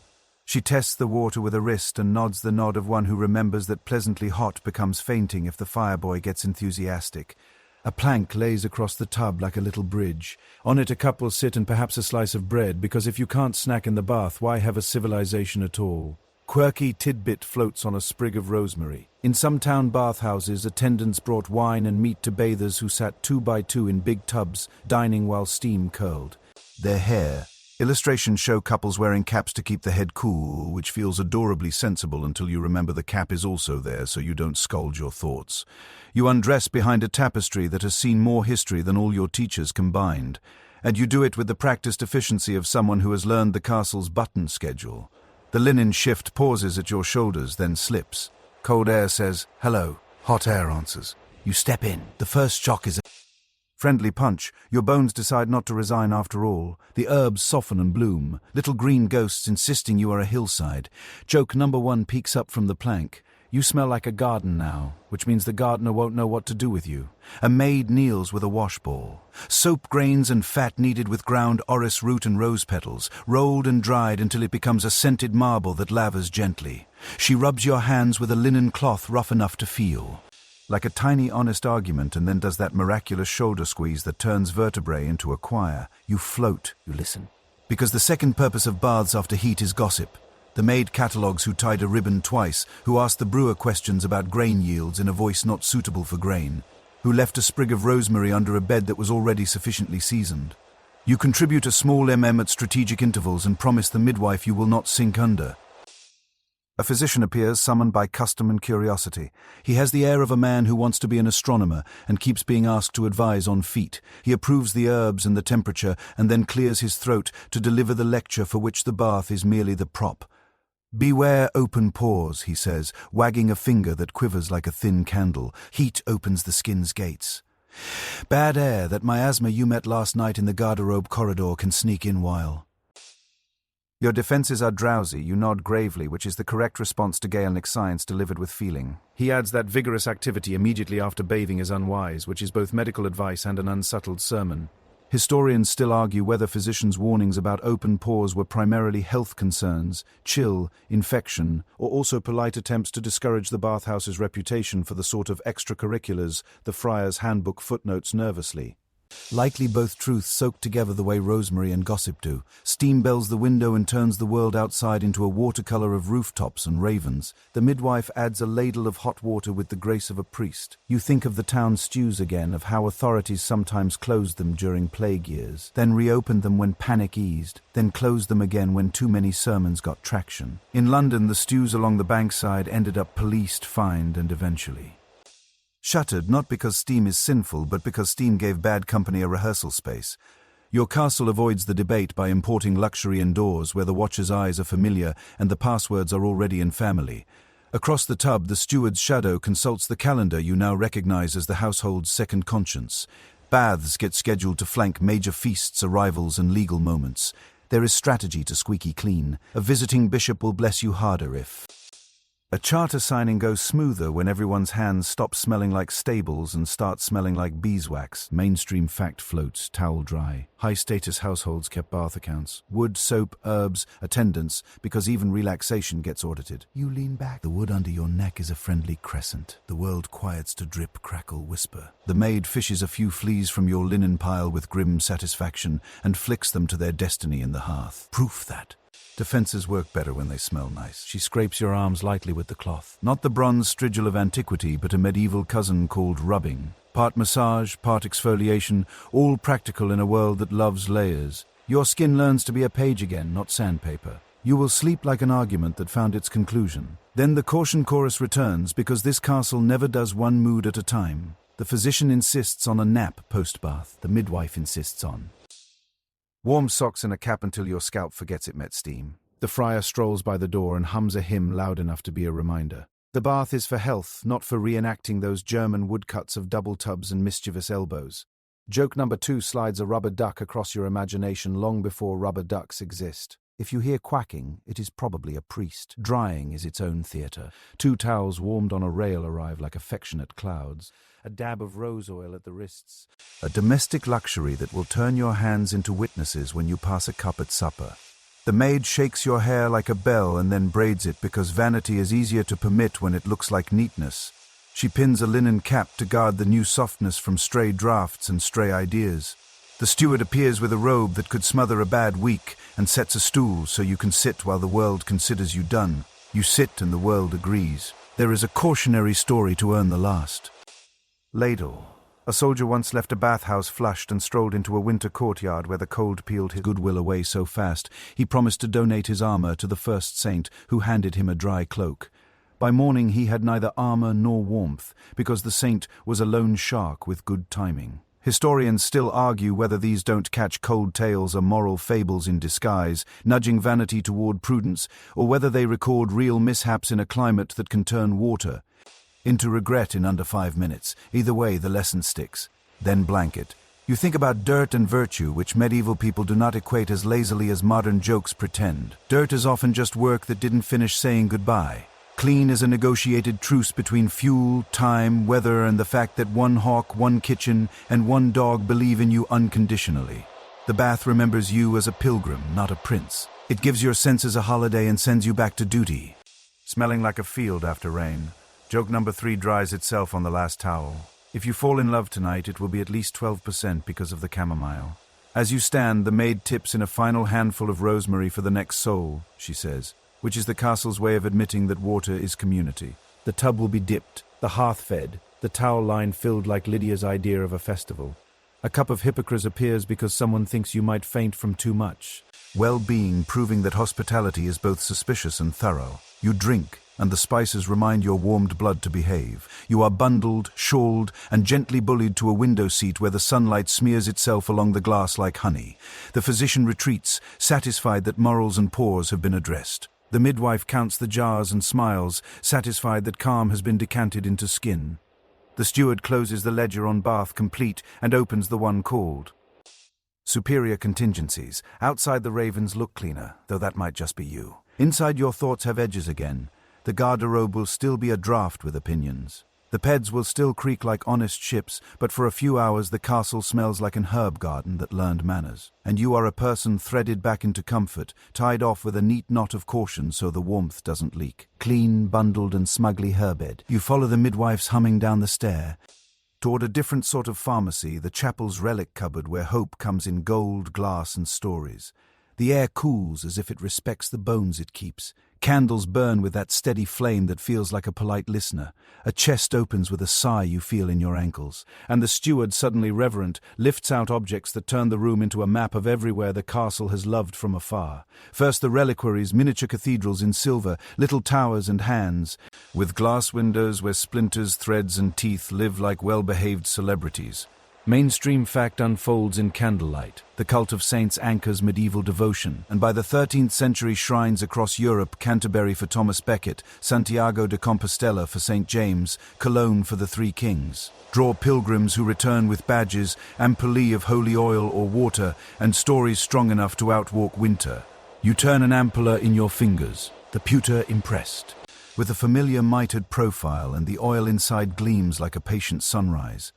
It has been used to anoint wrists before births, foreheads before journeys, the corners of beds before nights when courage felt like a shirt one size too small. The chaplain lays out a velvet cloth so the small reliquaries don't clink like spoons. He names them as if introducing you to cousins at a feast. A thread from St. Margaret's veil, a splinter said to be from the true cross, sold in so many pieces that as the old joke goes, the cross must have been the size of a forest, a vial of dust from a martyr's tomb, a tiny bone to which silence attaches naturally. He also produces a little packet of pressed wax discs stamped with lambs. Agnus Dei wax blessed in Rome, the kind people pin inside clothes for safe deliveries and safe returns. You smell honey when he opens the packet. The sweetness so domestic it almost breaks your heart. Not every relic is grand. Some are ridiculous in the way hope can be. Ridiculous when it is tired and brave at once. A pouch holds crumbs from a saint's shrine swept up after a festival. Another holds the soot scrapings from candles burned near the Madonna, carefully mixed with rose water and folded in linen to dab where love refuses to behave. Quirky tidbit slips into your palm with a wink. In some places, people would melt their pewter pilgrim badges into drinks or scrape filings into water to internalize the blessing. A practice later priests scolded as both superstitious and terrible for your innards. More sensibly, many just dipped badges into water to make a contact relic and then sipped the water as medicine. You resolve to honor your enameled souvenirs by not turning them into soup. The household has a liturgical order even for desperation. Those wishing for children kneel before St. Margaret and St. Anne, hands on the birth girdle you saw earlier. Those praying for healing touch the relic of St. Nicholas and think of sailors and bones set straight. For blushes, those inconvenient tides of the face that betray everything before words.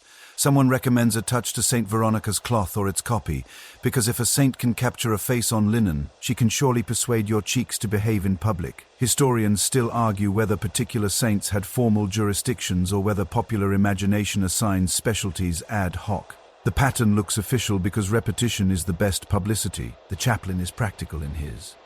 He does not promise outcomes, he promises companionship. He positions the reliquary so sunlight kindles the dust in its window. Then tells you the story again, slower. A woman who nearly drowned, saved by a callus pinned inside her bodice. A farmer whose leg healed after a trek to Compostela left him blistered but resolute. A lady whose blushes calmed after she promised to give bread every week to a shy girl who hid by the ovens.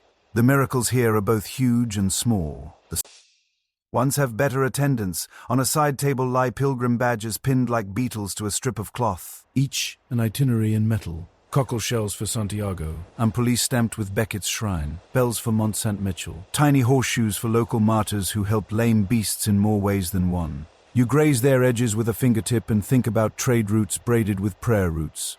A squire says he once saw a badge shaped like a frying pan because the saint's legend involved a heroic kitchen. You decide you would worship a patron of non-stick outcomes. Joke number 1 pokes you in the ribs. If you can't remember your saint's life, look at the badge. It's medieval packaging design. Of course, the church knows not all sellers are saints. The chaplain clears his throat and quotes a rule like a school teacher reciting a fire drill. Mainstream fact again, solemn as a bell.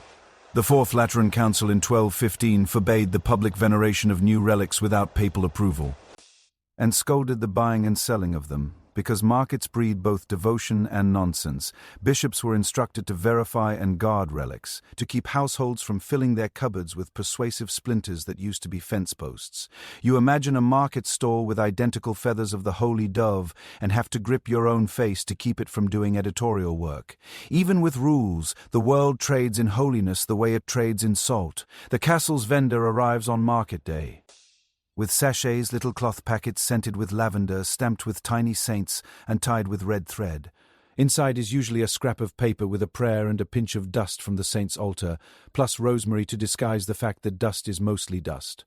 The midwife buys a few for women who like to sleep with a promise under their pillow. The friar frowns, then shrugs. The universal clerical gesture, meaning this does no harm and might do a kind of good. Joke number 2 smiles through. Incense. Sainthood in a sachet is 30% placebo, 30% perfume, and 30% the courage you get when somebody believes what you want is worth asking for out loud. You spend time with a big reliquary, the one the household brings out when storms collide with fevers. It is an arm reliquary, silver forearm and hand blessing the room with a stiff, serene posture. You touch the base, not the window, because fingerprints are for glass that doesn't glow. Your thumb finds a dent, and the dent finds your pulse. You think of all the thumbs, all the small, quiet bargains made here. Fewer onions for better temper, fewer sharp words for a steadier marriage, fewer late nights for calmer dreams. Not all miracles are biological. Some are conversational. A mason stops by to touch his hat to St. Joseph. He jokes that he needs a miracle to keep lime out of his beard, then asks, not joking, for his wife's safe hour. The chaplain anoints his brow with a thumb dipped in the Becket ampulla and whispers lines about steadfastness that sound pleasantly like masonry in prayer form. A girl shyly requests relief for blushing, which makes her blush harder, which makes you want to adopt her immediately.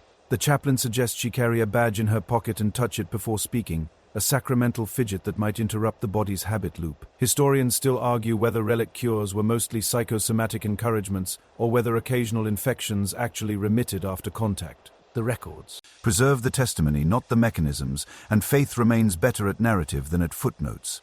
There is showmanship at the edges. A traveling pardoner unfolds a tray of fake thorns that look suspiciously like hawthorn and claims they are from the crown itself. The steward's shadow escorts him to the gate with the politeness reserved for people who have underestimated the castle's literacy. Still, the pardoner leaves a rhyme in the hall that children chant, and 2 years from now it will be part of the place's soundscape, proof that even bad theology can write catchy choruses. Quirky tidbit number 2 tinkers at the door. Some shrines sold contact cloths, little brands rubbed against reliquaries to take on their virtue, then mailed like saintly postcards to households who couldn't travel. The postal miracle arrives smelling of wax and old stone, which is the exact scent of hope with stamps on it.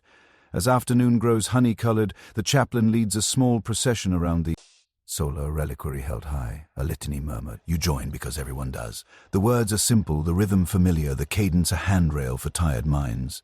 The midwife walks beside you, thumb circling the birth girdle as if to prime it. The steward follows with a ledger because even litanies need column headers. Masses promised, candles owed, bread for the poor when vows are met. This is the theology of accounting and affection, and it is not at war with itself. By the time the reliquaries return to their chest and the key turns with its dry, satisfied clack, the castle feels different in a way you cannot pin. You have touched objects that claim to shorten the distance between your ordinary heart and stories where the ordinary keeps getting interrupted by mercy.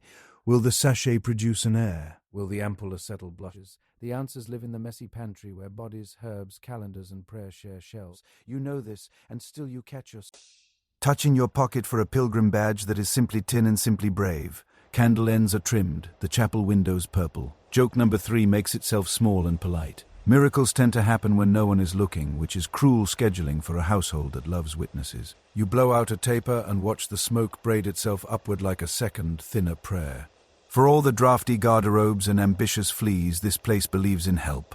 It is a nice contagion. You leave chapel with your sleeve faintly scented of beeswax and rosemary, and find that even the corridor looks kinder when you have just been introduced to a future you dare to ask for out loud.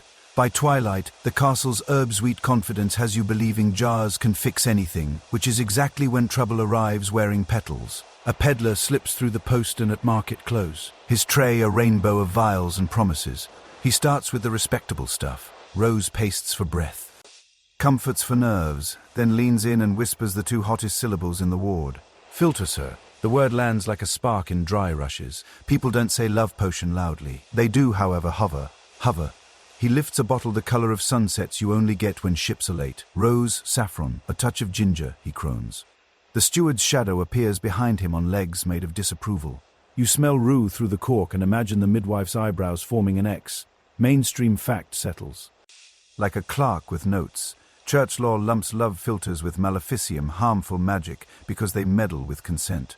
Penitential lists warn against drinks of love as sins of superstition, and secular courts often prosecute such brews under poison statutes, since enchanting and sickening sometimes ride the same cart to judgment. The peddler smiles with too many teeth and swears his are purely natural. You have learned that natural here can mean anything from roses to powdered beetle that. Wants you to call an ambulance invented 3 centuries early. In the still room, the respectable herbs mount their defense.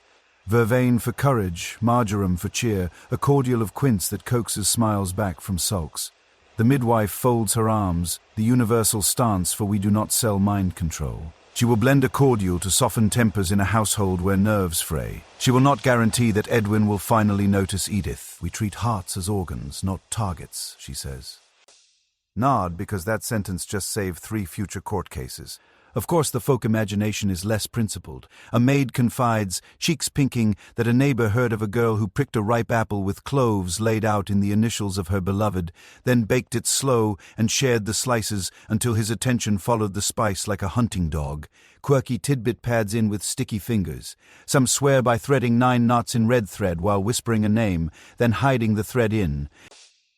Others by baking a little gingerbread stamped with initials and accidentally leaving it where only one person finds it.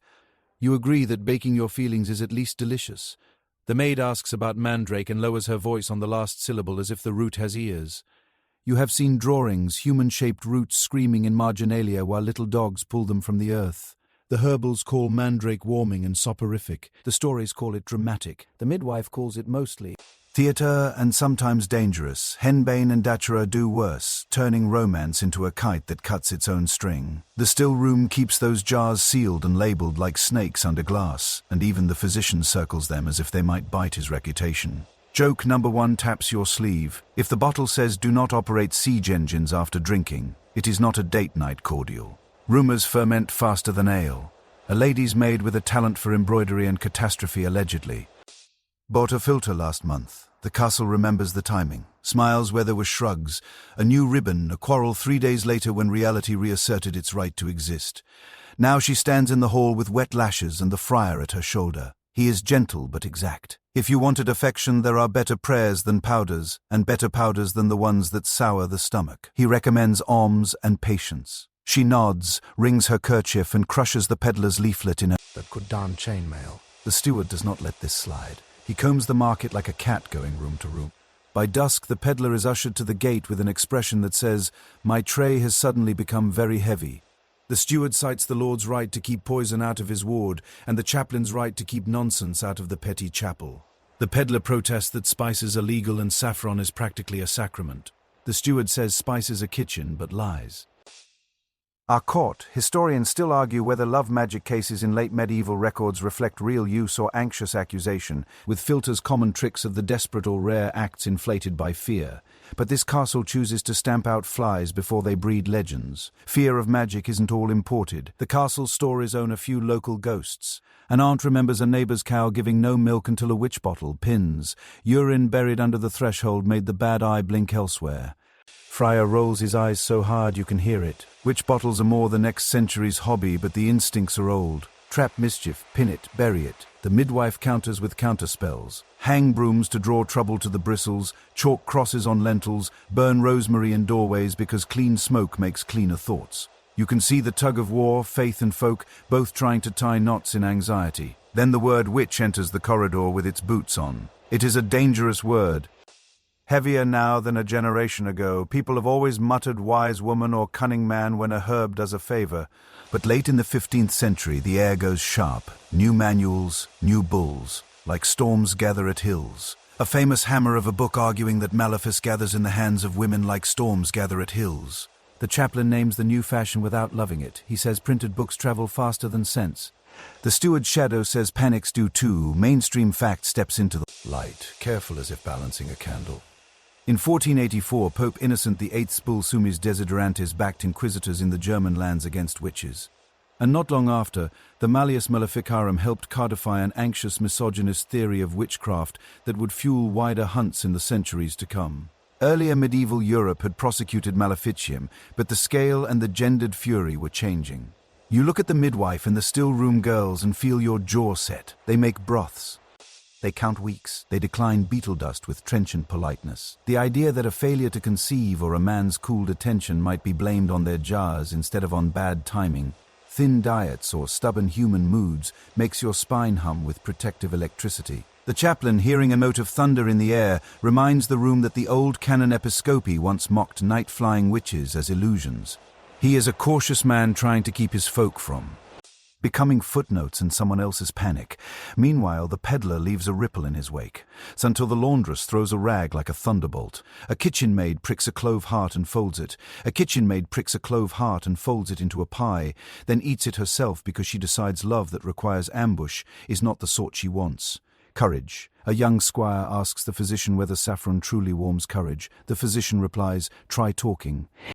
Philosophical advice. Joke number 2 leans on the buttery door. If your romance needs 3 saints, 2 spices, and 1 screaming root, you may actually need a nap and a better lute solo.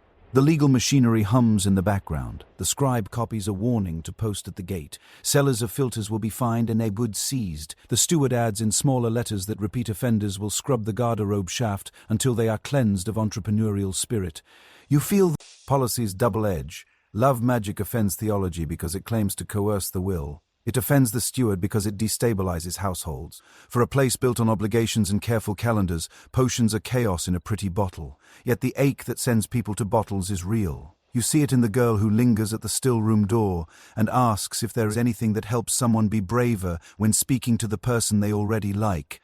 The midwife smiles and hands her candid ginger and advice. Chew slowly, speak slowly, look kindly, and leave room for the no that keeps dignity intact. The girl laughs, then doesn't, then laughs again, and you think it might work. Historians still argue whether cunning folk provided mostly placebos or genuinely effective counseling wrapped in herbs. Tonight, you watch a placebo become a plan, and the plan looks a lot like growing up. After compline, the chaplain locks the relic cupboard, and the steward counts the still room jars.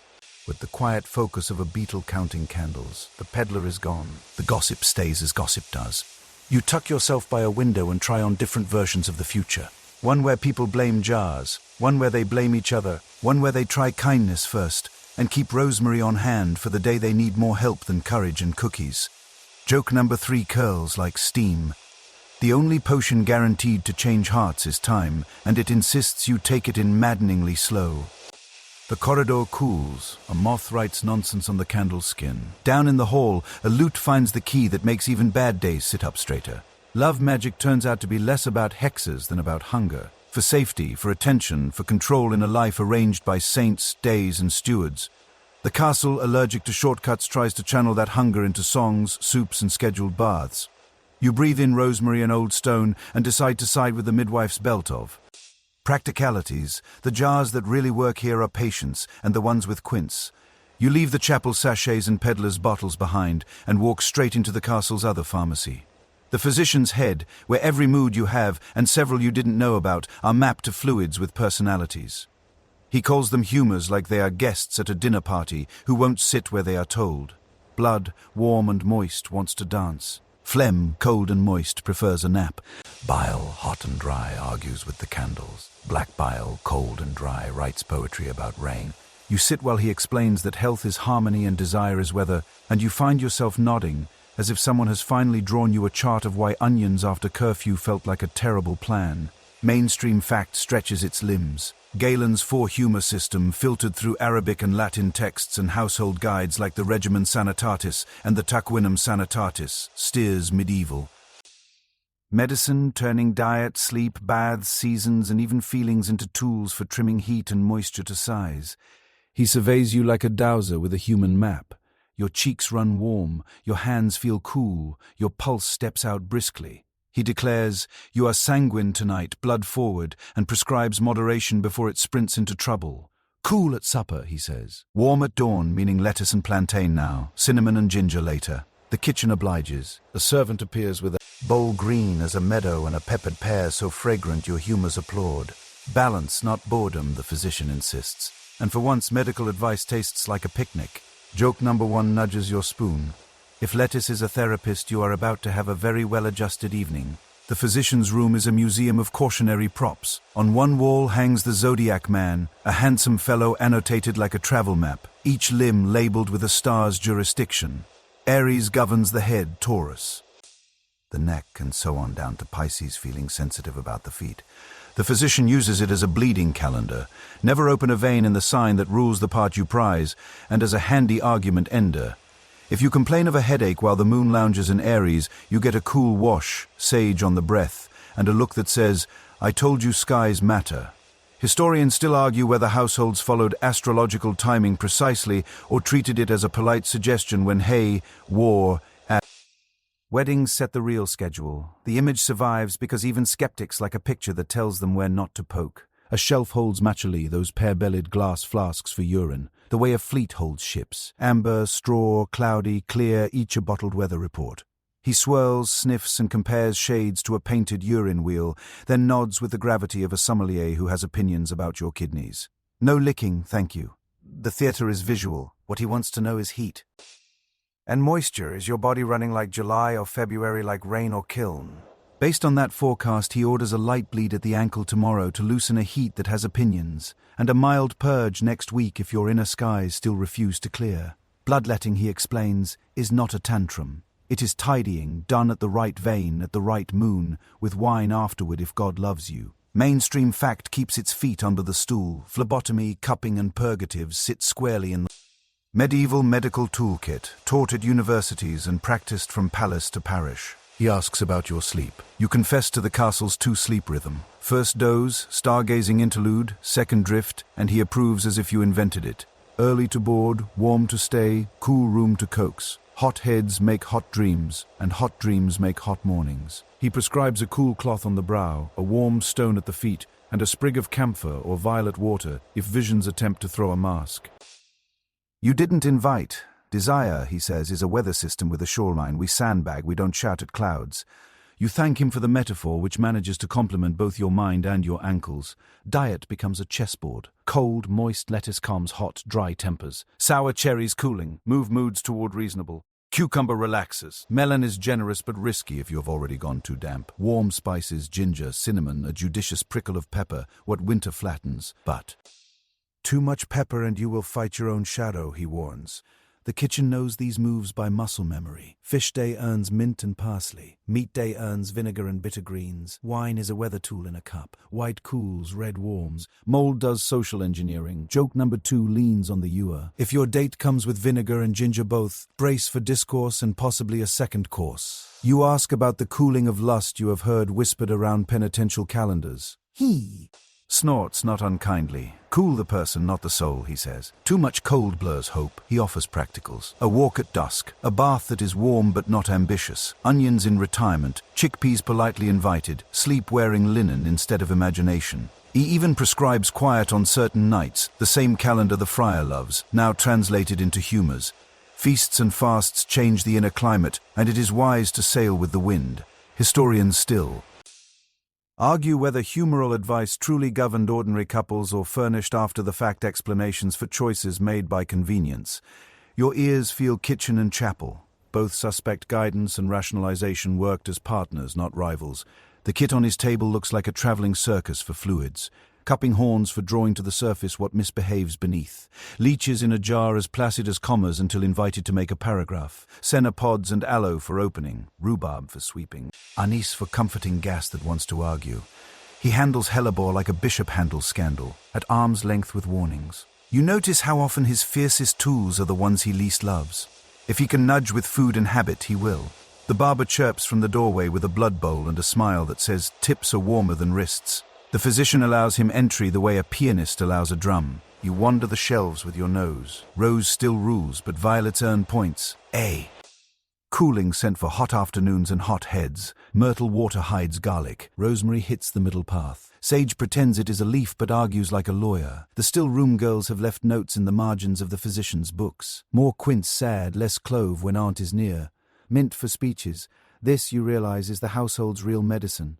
A conversation between parchment and practice. Quirky tidbit winks from a lapidary on the desk. Sapphires, so the stone books say, cool lust.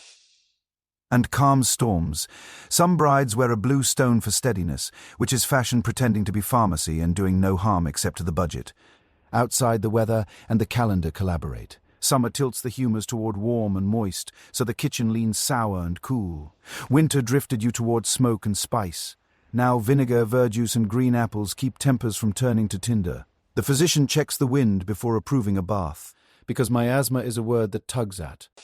He don't open pores when the east wind carries the city's breath. He forbids late-night dancing after steaming, which is either prudence or party poisoning, depending on your humours. He is not cruel, just thorough. You try his cool evening recipe. A salad of lettuce, plantain and mint with a dash of verjuice. A slice of white bread, a pear poached with a sigh of rose water, and a cup of watered wine. You can feel your shoulders lower like drawbridges after peace is declared. The steward, seeing you eat like a footnote in a medical manuscript, raises an approving eyebrow.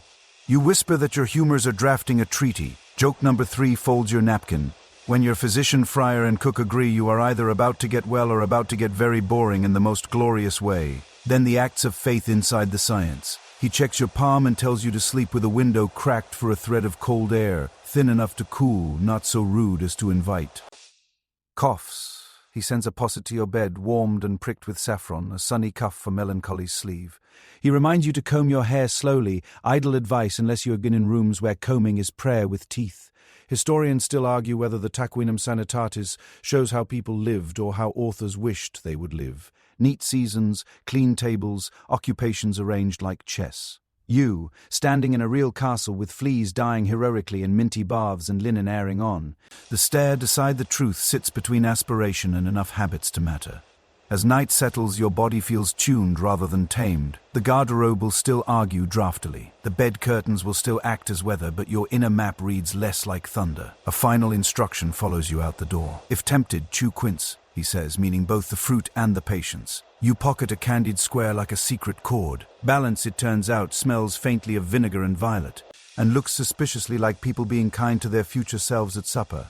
By late evening, the castle's talk drops its herbs and picks up its hedges, because this is the hour when stories lean close and begin with, "Don't repeat this."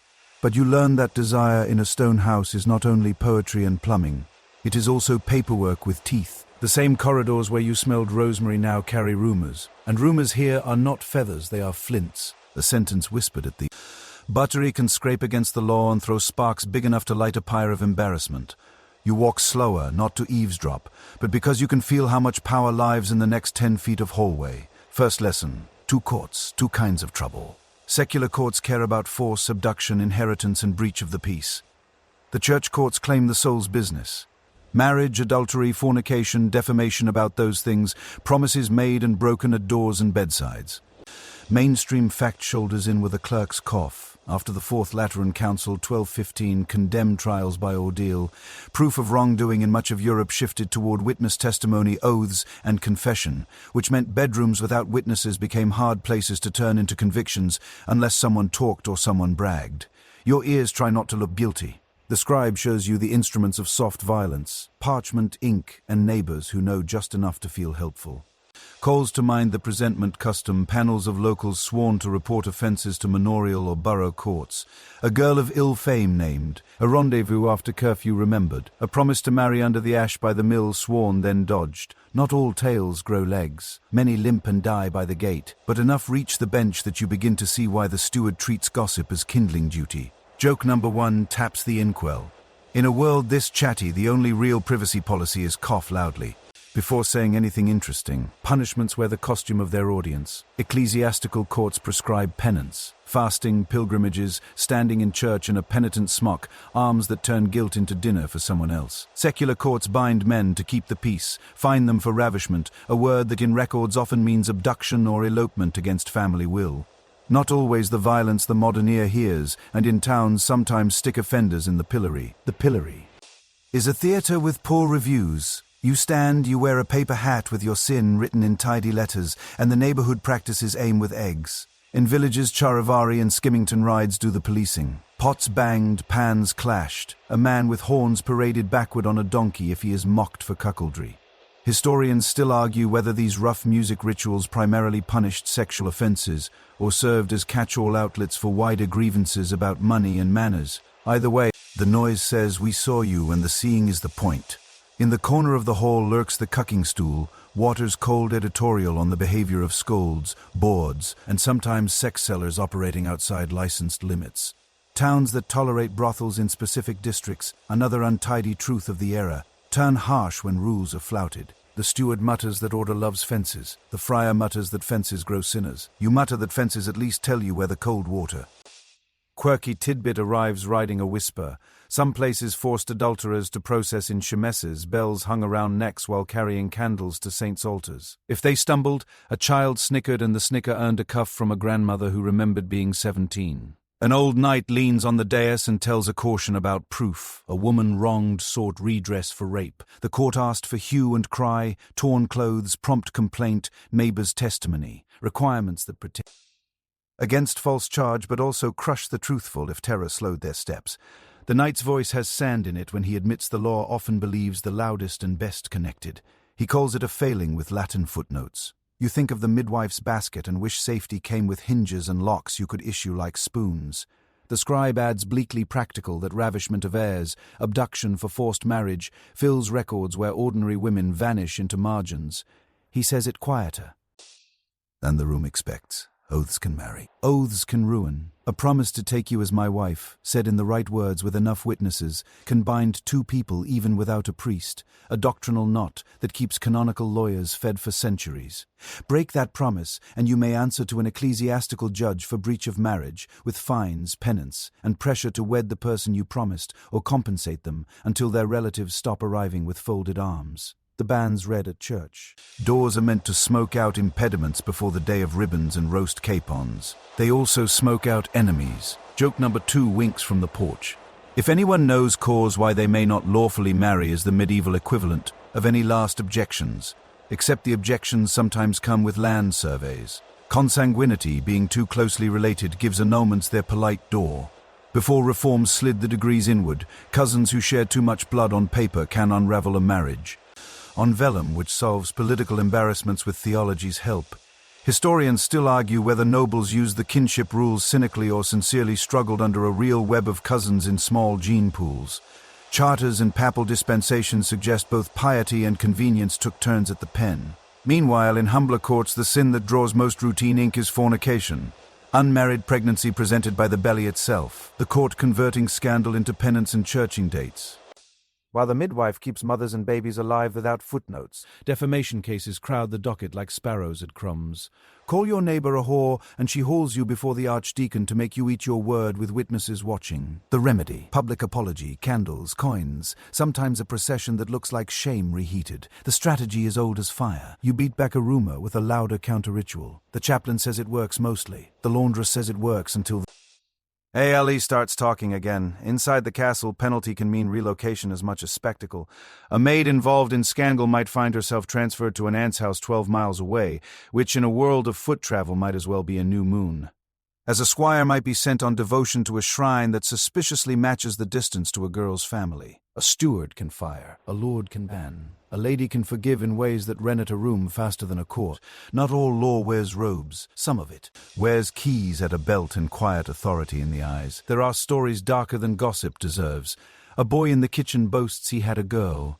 The midwife arrives like weather and asks hard questions until boasting shrinks into fear and then into a confession that sounds more like pressure than prowess. The lord's face goes stone. The boy loses wages, lodging, and for a season his right to stand near where bread is handed. In a fragile economy, that is a sharper sentence than stocks. A priest hears the girl's confession and arranges work in a neighboring house where the steward has a soft spot for kittens and bad luck. You can feel the castle trying clumsily to keep harm from breeding. You wish clumsy were not necessary. Punishment sometimes borrows theatre from saints' lives. One man who bragged about adultery is assigned to carry a heavy cross around the churchyard every feast day for a year. A penance that reminds biceps and mouth both of weight and witness. Another pays to repair the church roof after swearing under oath he never swore. The irony pleases the clerk who loves roofs and words equally. Mainstream fact tucked beneath the shingles. Ecclesiastical courts often commuted harsh penances into alms and building repairs, transforming shame into infrastructure with brisk, almost modern efficiency. And yet the asymmetry sticks in your throat. Men stride back from disgrace faster than women walk. A widow can be harried for remarrying too soon. A euphemism that means other people's grief schedule felt tidy. A girl is marked by a belly, a man by a rumor that fades. The friar does not deny it. He only vows to treat confession as shelter, not ambush. He has the face of a man who knows the difference between sin and circumstances. The steward shows you a stack of sealed depositions. They read like cold versions of warm rooms you visited. Bedding ceremonies turned into exhibits. Kisses timed to curfews turned into evidence. Glances inflated into arguments. That trip over Latin, you put your hand over the last page and feel the heat in your palm. The trace of people trying to live under rules designed to prevent fires while carrying candles called desire. Joke number 3 sets its helm at a jaunty angle. The law may love Latin, but jealousy is bilingual and never needs a translator. When the hall quiets, the midwife passes with her basket like a small boat that keeps families afloat. The scribe snuffs the candle by the pillar, enters in his book. The chaplain locks the chest of penitent smocks. The steward closes the ledger on fines owed and opens the one on bread owed to the poor because of those fines. The castle's machinery hums not with cruelty but with a stubborn belief that order can be coaxed into keeping people mostly safe. Historians still argue whether these systems were net merciful or net controlling. You decide the answer changes with the steward, the priest, the weather, and the courage of the women in the laundry. You return to your pallet thinking of horns paraded, hats lettered, and candles carried by shaky hands. Shame, you realize, is a tool like any other in a crowded house. It can sharpen or it can maim. In the morning, gossip will look for breakfast. By noon, kindness might find an errand. For now, you slip under linen with a wish that tomorrow's loudest sound is just the baker's laugh. The law can keep its theater. You are here for the quiet heroics of people who choose, despite the ink, to be.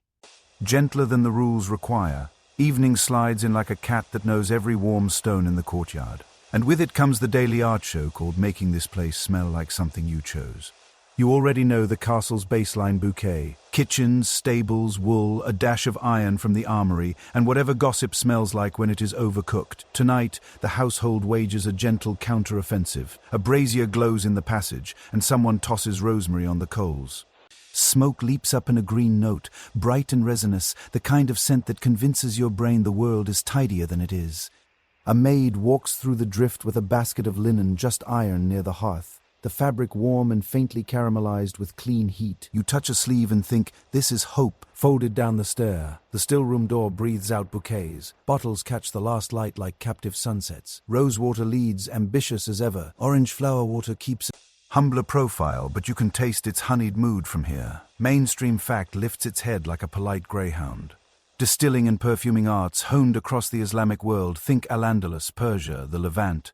Send rosewater, pomades, and the alembic itself westward. By the late Middle Ages, European households of means keep rosewater for washing hands and scenting sweets, and physicians prescribe it as cheer in a cup. You are handed a shallow bowl with a floating rose petal, told to dip your fingertips and asked to pretend this is ordinary. You fail the pretending and grin like a tourist at a miracle. Palmenders emerge, the little celebrities of the age. Some are pierced silver balls on chains. Some are apple-sized fruits stabbed all over with cloves until they look like hedgehog treasure. The silver ones open like secrets, revealing spicy paste rolled smooth as a prayer bead. The clove apples hang to dry in pantry shadows, then travel to sleeves, chests, or belts like. Portable herb gardens with better PR quirky tidbit squeezes your palm. Palmander comes from palmed amber apple. And at the poshest end, that amber is ambergris, a waxy perfumed treasure coughed up by whales and traded across oceans. Mix it with musk from deer pods, civet from catty glands, storax, benzoin and spice, and you have a smell so rich it could pay rent. You sniff one and understand both why people feel alluring and why dogs make moral judgments. The physician and friar for once agree like a matched pair of bookends. Miasma, the theory goes, rides bad air. Good smells at minimum crowd it out. At maximum, they arm your pores with invisible little swords.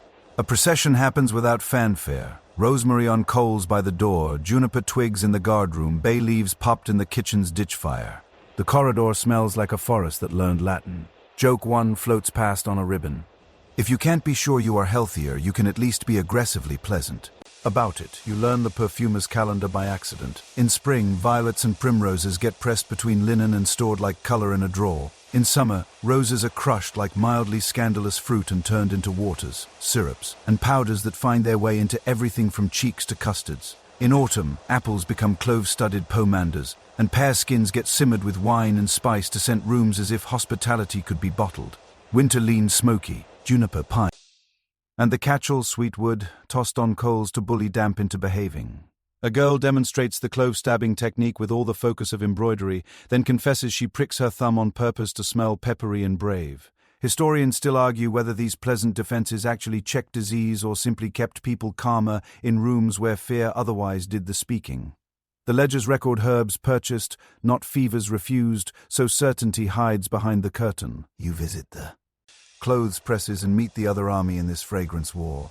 Sachets, tiny linen pillows, each stuffed with lavender, meadowsweet, or a recipe shorthanded as wardrobe virtue, get tucked among gowns and shirts. Some households pin sachets into hatbands, so every bow releases a whiff of I meant to do that. The laundry adds the subtler notes. Smoke-kissed hems from drying by the hearth, sun-sweet folds from airing on the gallery, and vinegar's faint sting when a rinse bullied a stain out. The result is a layered smell of competence. The steward once bragged, not about banners, but about the house scent on feast days. Bread, rosemary, and a flinch of smoke.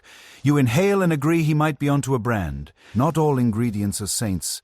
Civet and musk divide the room faster than politics. The chaplain calls them animal and shrugs about whether that is good or bad. The midwife sniffs and says sparingly, because too much and you smell like a lion who learned to read. On the other hand, makes everyone quietly dreamy.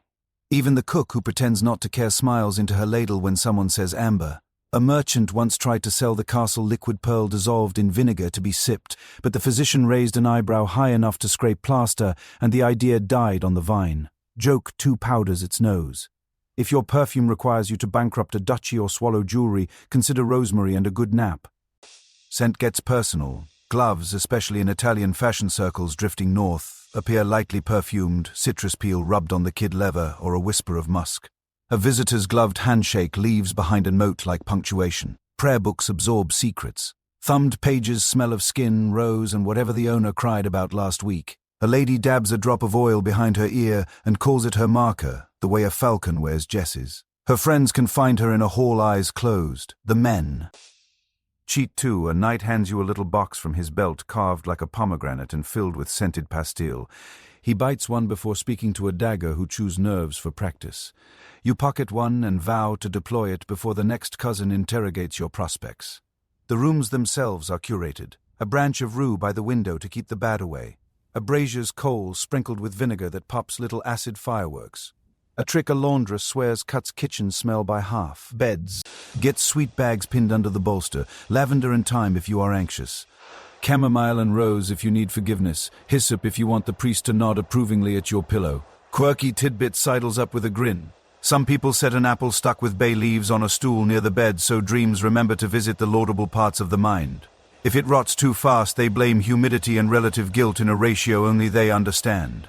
Economics walks through the bouquet. Spices are coin on a boat, cloves, cinnamon, pepper, nutmeg.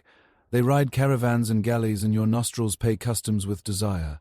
Poorer households make brilliance with what grows underfoot. Mint, thyme, crushed walnut leaves, hay that holds the sun's memory like a vow. The line between perfume and pantry blurs cheerfully. The kitchen keeps a jar of sugar scented with rose. The still room pinches from it for breath pastilles and for little miracles called marchpane. The steward complains that sugar ledger looks like poetry. The still room nods as if complimented.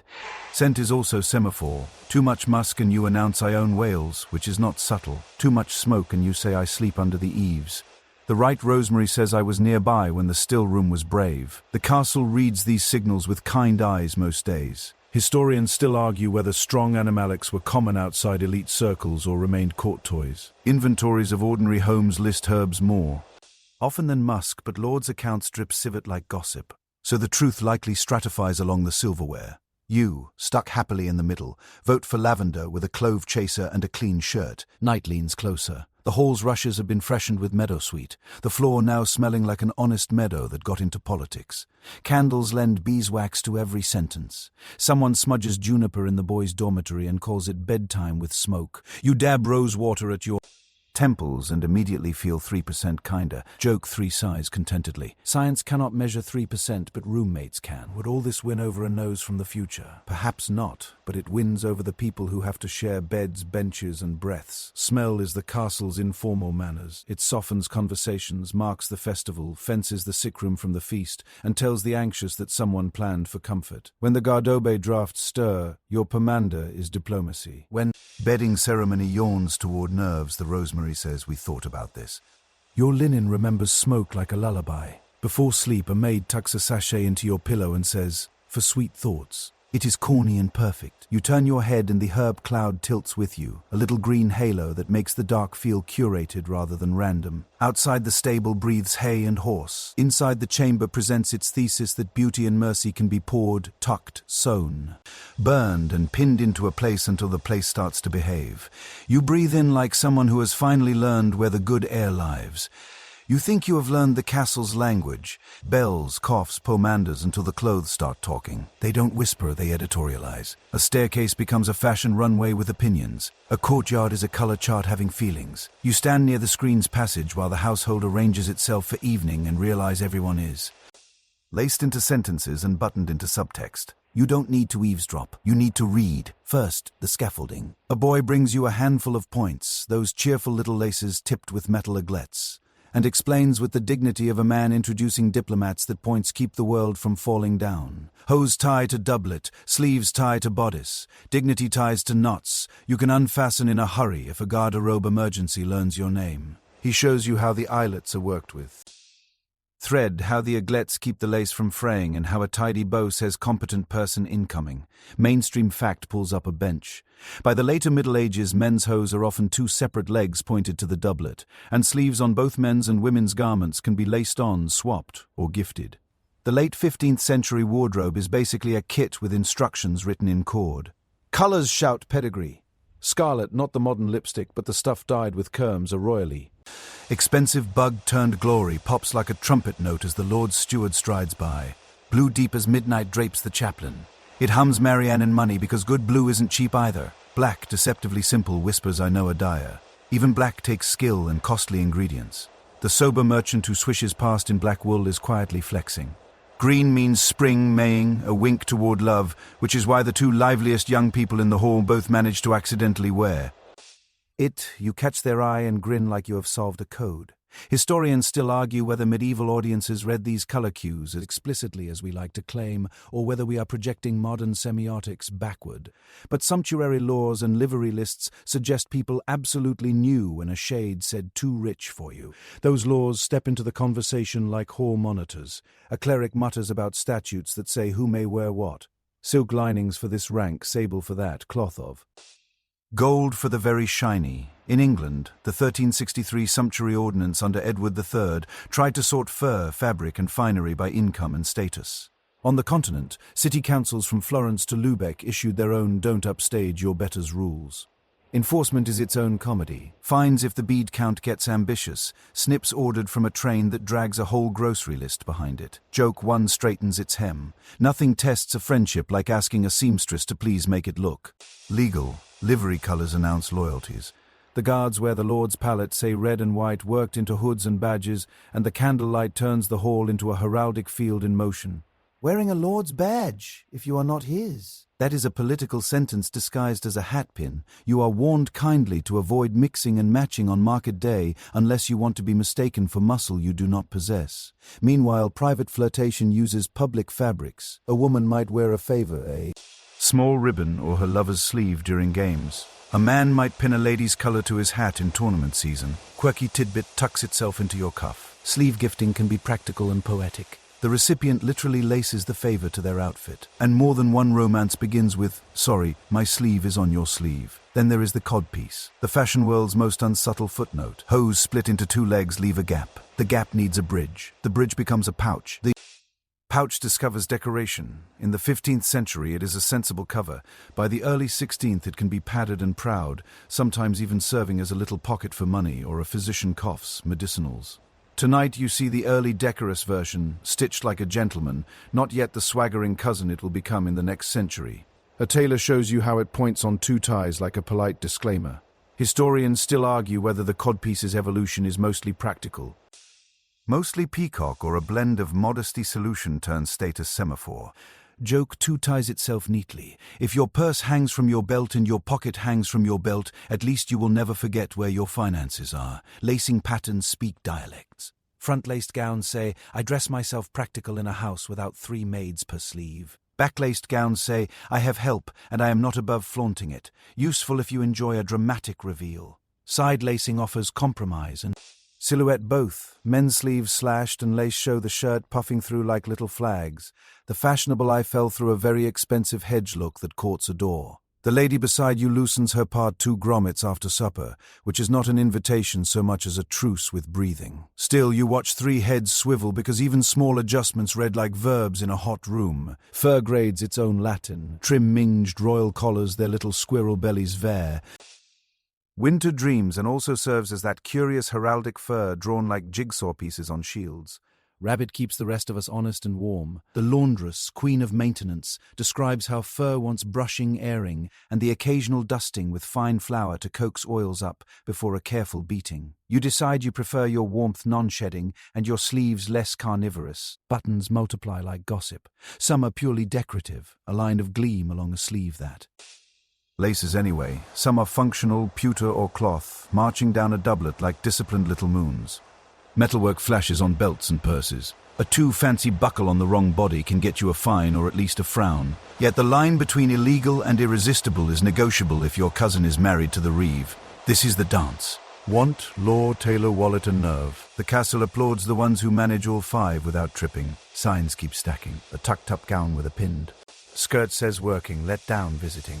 A veil starched like a sail says I know rules and win both. Bare heads for certain women mean youth or brazen cheer depending on the aunt you ask. Shoes talk too. Pointed poulaines trimmed to sane lengths here in the castle. No trip hazards near stairs. The steward decrees longer in cities where fashion can afford to fall. Patterns, wooden overshoes, click-clack in the yard. The medieval equivalent of please respect the hemline. You put a pair on. And promptly attempt a slow dance with gravity. Dyes have biographies. Weld gives sunny yellow, woad gives blue with devotion and patience. Madder gives reds that range from cheerful to warlike. Kerm's red eats budgets politely, later cochineal arrive like a ruby revolution. But for now, the scarlets you see are bug-born from the Mediterranean and priced accordingly. Black needs tannins and time. Good black looks like velvet even when it is just very ambitious wool. The dyer's hands, stained like a saint's in reverse, are your clue that color is a craft before it is a statement. Mainstream fact tucked in your hem. Guild records and household accounts alike track dyes, furs and fabrics with the seriousness of tax ledgers. Clothing isn't only display, it is portable capital, an heirloom that can be pawned, gifted or inventoried after a burial with the same gravity as a field. There are jokes stitched into fashion. A page's cap sports a jaunty feather that once lived in the Lord's hawk. Everyone pretends not to notice the theft by meal. A young man's party-colored hose, one leg this, one leg that, says I am chaos with knees, which is either flirtation or autobiography. You learn to tie your points neatly because a bad knot can undress a reputation faster than rumor. Joke 3 bows from the Tor's bench. Love at first sight is rare, but love at first well-made lacing hole is having a moment. Some signals are quieter. A ring shifted from right to left after vows. A pilgrim's badge stitched discreetly to a hatband. A busk, later centuries bodice token, doesn't live here yet, but its ancestor does. Small keepsakes slipped into the lining. A coin, a note, a scrap of ribbon that rustles when the wearer laughs. Quirky tidbit 2 taps your shoulder. Aglets get engraved with mottos. A flirt might accidentally drop one, letting a chosen person read think on me before returning it with a grin. Do the rules work? Do the colors behave? Historians still argue whether sumptuary laws genuinely curbed display or merely gave authorities ways to stage little victories while fashion sprinted past. Watching the hall, you vote for fashion sprints. Stewards huff. Everyone compromises. A maid pins a lavender sachet in her bodice and looks like she owns the room because confidence is the only dye that never runs. A knight adjusts his codpiece with the faux absent-mindedness of a man who knows exactly what comedy is and how to land it. Softly. A lady loosens a lace, 2 holes, exhales, and decides she will outrun the statute tonight by being kinder than the law requires. By now the clothes read you back. Your clean linen says bath day. Your borrowed sleeve says welcome. Your points are even. Your aiglettes gleam. Your colors harmonize with the household like a note tucked into a chord. You descend the stair feeling less like a stranger and more like punctuation placed with care. The garderobe will still editorialize in drafts. Minstrels will still rhyme rose with nose. But you have learned the unspoken grammar that keeps hallways fluent. Laces as verbs, colors as adjectives, fur as italics, and the codpiece as a footnote you read with a straight face. The hall tunes itself the way a body stretches after a long ride, and you know what is coming from the first pluck of a string that sounds like a drop of honey deciding to fall. Minstrels drift in from doorways as if the castle exhaled them, a harper with a lap. Full of gold strings, a man with a rebec tucked under his chin like a secret, a pipe and tabor player whose foot keeps the beat while his hands pretend they are not busy. Clothes have been doing the flirting all afternoon. Now the songs take over, equal parts velvet and vinegar. You settle where you can see fingers because this is a night for quickness of wit, of wrist, of glances that ask questions and pretend to be merely rhythmic. The opening set is courtly because reputations like to start. On their best behavior, a chanson about a hawk that refuses to stoop becomes a lesson about a lady who refuses to settle. A pastorelle wanders into the room. Knight meets shepherd girl. Words fence. Consent must be clear or the audience bristles, and the singer wisely ends with the shepherdess winning the argument and the knight learning to rhyme apology with cheese. The lady of the house smiles into her goblet. The steward counts cups. Everyone pretends the air is nothing but rosemary and manners. Joke 1 leans against the trestle. The quickest way to make a hall listen is to rhyme virtue with stew. But the minstrels are weather forecasters. They can feel the room warming like a loaf. The rebec hands the floor to the vielle. The rhythm picks up that sly trotting gait that tells you we have left the cloister garden and found the village green. A jongleur flips 3 apples and a knife, proves he knows his own fingers, then drops into a fabliau, those quick old French tales. From the 12th and 13th centuries that love merchants, wives, tricksters and beds with more comings and goings than a drawbridge. Mainstream fact plants its flag. Over 100 fabliaux survive in medieval manuscripts, their bawdy wit undercutting pretension and poking at hypocrisy. They spread across France and into England as translations and cousins that make moralists sigh and audiences howl. A boy beats table. The hall claps on the beat like a single creature. The fabliau's punchline arrives with the timing of a trapdoor, and the laugh that follows is both relief and mischief. You watch faces as much as hands. The aunt who pretends outrage while never missing a rhyme. The chaplain who coughs when the jokes tread too close to confession. The midwife who laughs with the calm of someone who has seen bodily truths that make wordplay look like calligraphy. Someone throws a riddle into the air. I stand stiff in the morning, thrust into a hole. My beard is rough. I make girls. Happy the harper deadpans, it's a key in a lock, and the hall roars at the safe answer everyone was already blushing about. Quirky tidbit slips a wink. Medieval riddle games love double meanings. The Exeter book had already practiced the form centuries earlier, and later halls keep the sport alive. Half vocabulary, half plausible deniability. Now the Goliards get their turn, those student poets with wine-stained Latin who wrote about Fortuna's wheel, taverns, and the kind of love that starts as a theology debate and ends as a schedule problem. Someone half recites, half sings a verse you would recognize if you could fast forward to a Bavarian monastery manuscript. The Carmina Burana's cousins walk into the room. Rhymes about spring and lips and the coin flip between piety and parties. The refrain lands like a toast. Historians still argue whether these songs live mostly on parchment or as living performance, with the Carmina repertory sung often in halls like this, or are we hearing a literate anthology rather than a jukebox? But tonight the melody has dust on its boots and a grin. A woman steps forward with a drum of her own and a song that does not apologize for being clever. The room shifts listening differently because troubadours, women troubadours, are rare in the record but not unimaginable in life. Her tenso, a debate song, pits desire against dignity. Each verse tossing a glove the other turns into silk. She dedicates it to any cousin who thinks advice is a poor sacrament, and 6 cousins drink as if to accept the charge. You notice the difference in texture. Irony with gentleness, audacity without bruise. Historians still argue whether women performed widely or whether their surviving corpus is a precious island. Either way, this one walks the bridge between minstrelsy and household authority with ankles that never wobble. The instruments begin to gossip among themselves. The hurdy-gurdy drones like a hive with paperwork. The sultry sprinkles stars into the air. The bagpipe makes a case for everyone getting up whether they want to or not. Children sneak closer. The dog of feeling circles once and collapses under the bench like a furry period. And you feel that sweet moment when a hall becomes a chorus of people who remember they like each other. A drinking song kicks off with a refrain that even the friar cannot resist, though he pretends he is only correcting the Latin. Joke 2 slides in wearing a feather, the fastest way to improve. Your accent is to put a cup in your hand. The naughty stays clever rather than cruel because the audience enforces taste with silence. A juggler tries a line that lands wrong. The kind of joke that blames instead of teases, and the air around him cools as if a window opened. He corrects course in a heartbeat, tells a self-mockery about falling off a barrel while bowing, and earns his way back into the circle. The law you learned earlier turns up in miniature here. The hall is a court with applause for verdicts in a rich tradition of try again. A minstrel whispers newer verses that skate close to scandal. The names change to rhyme with vegetables, and everyone applauds the lettuce very politely. You admire the gymnastics. As the night deepens, the boundary between prayer and punchline gets cozy. The chaplain grants a final license for one bawdy stanza, the kind that ends with a rhymed blessing, weirdly sincere. May your roof be tight, your bed be right, your candles bite the toe. Night. The minstrels bow to the sacred and the silly because the trade has always been part sermon, part circus. A jongleur takes his hat around. Coins clink. A pair drops in for humor. The steward ensures they get bread and ale as well as money because a hungry minstrel tells desperate jokes. Mainstream fact peaks from the ledger. Many minstrels worked on retainers or per performance pay, moving between noble households and towns. Some were gilded in cities, others vagrant enough to make. Officials nervous, their license to perform, a scrap of parchment with a town seal or a lord's livery kept watchmen friendly. You learn the choreography for heckles.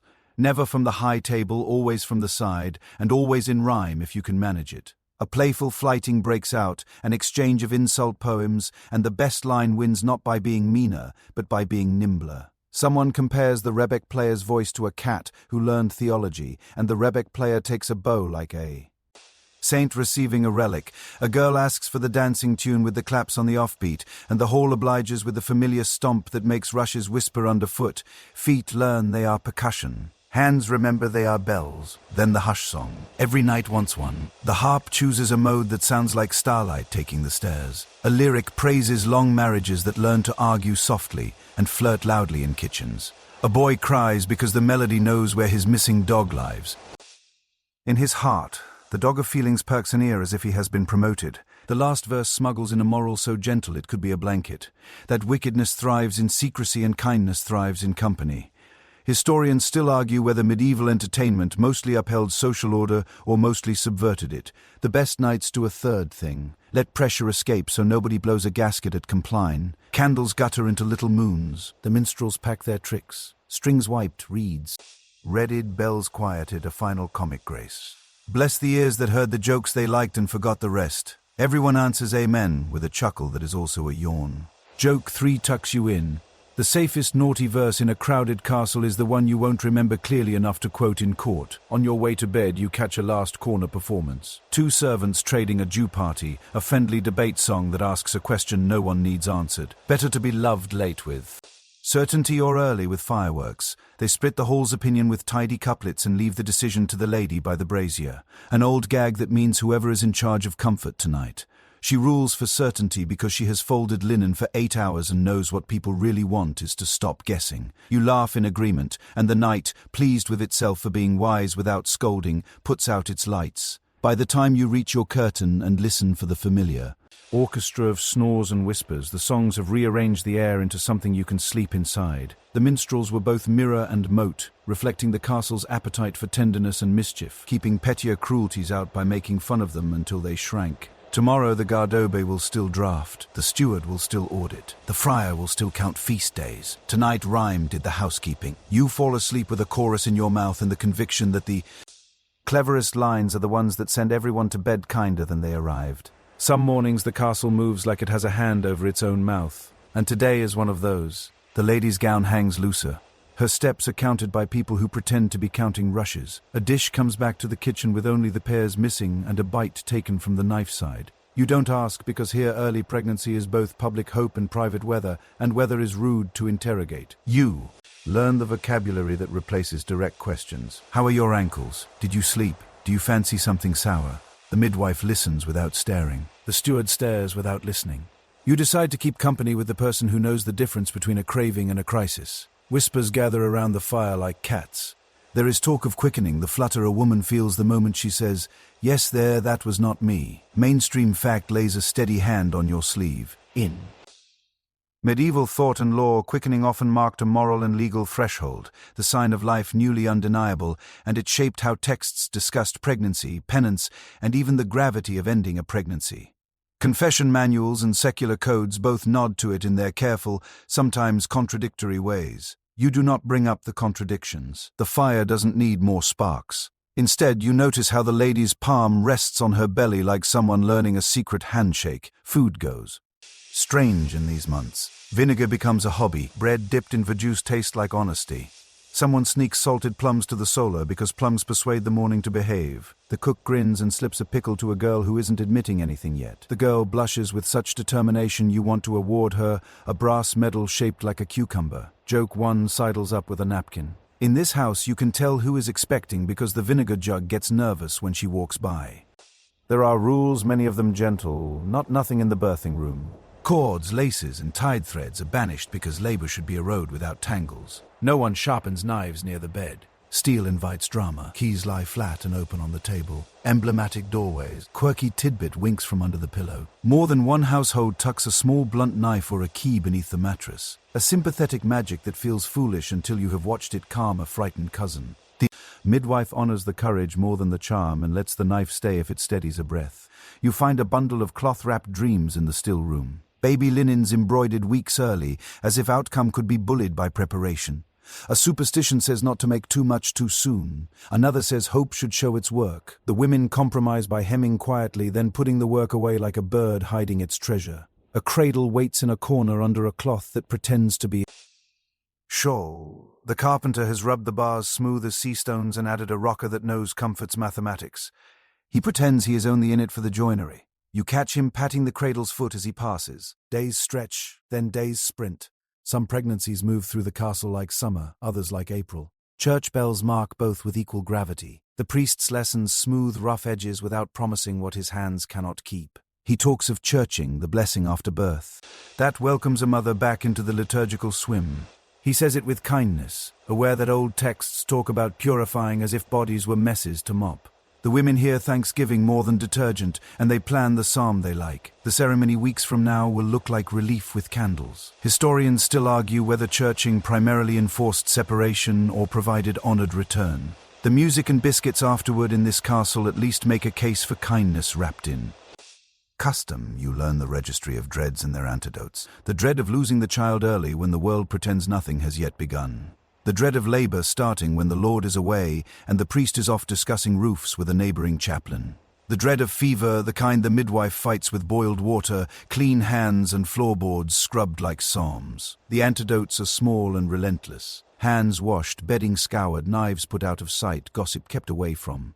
The door like a neighbor's dog that loves trouble. The midwife trains the household to be boring in all the right places.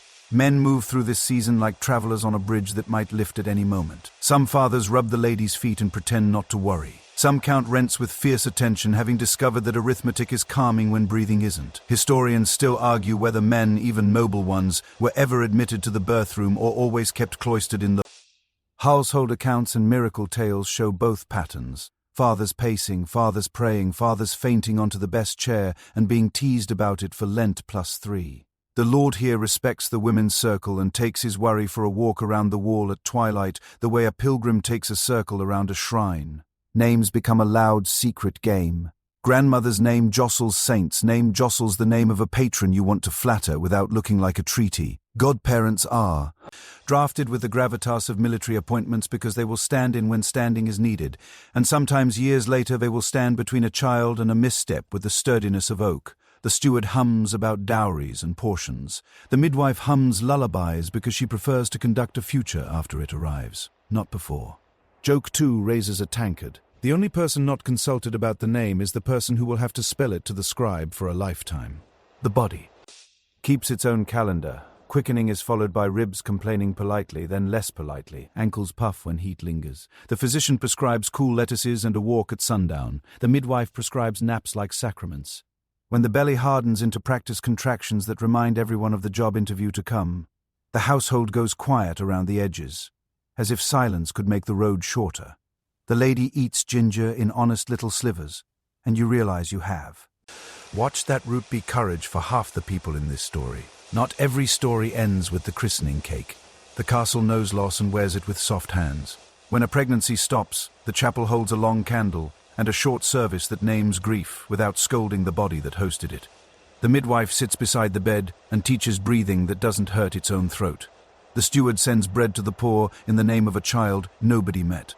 The ladles that dole it don't ask questions. The priest is smart enough to say God is not collecting debts in infants. Everyone is smart enough to stop talking about remedies for a week. Joke 3 is kind enough to stay home. There are nights with no jokes, and this place understands that too. When labor finally comes, it announces itself like a drum heard through a wall you always thought was thicker. Doors close, shutters nudge. Women arrive with sleeves rolled, and the world simplifies to a circle of breathing and a set of instructions repeated until they become a song. The midwife's voice becomes the metronome. Lean, breathe, drink.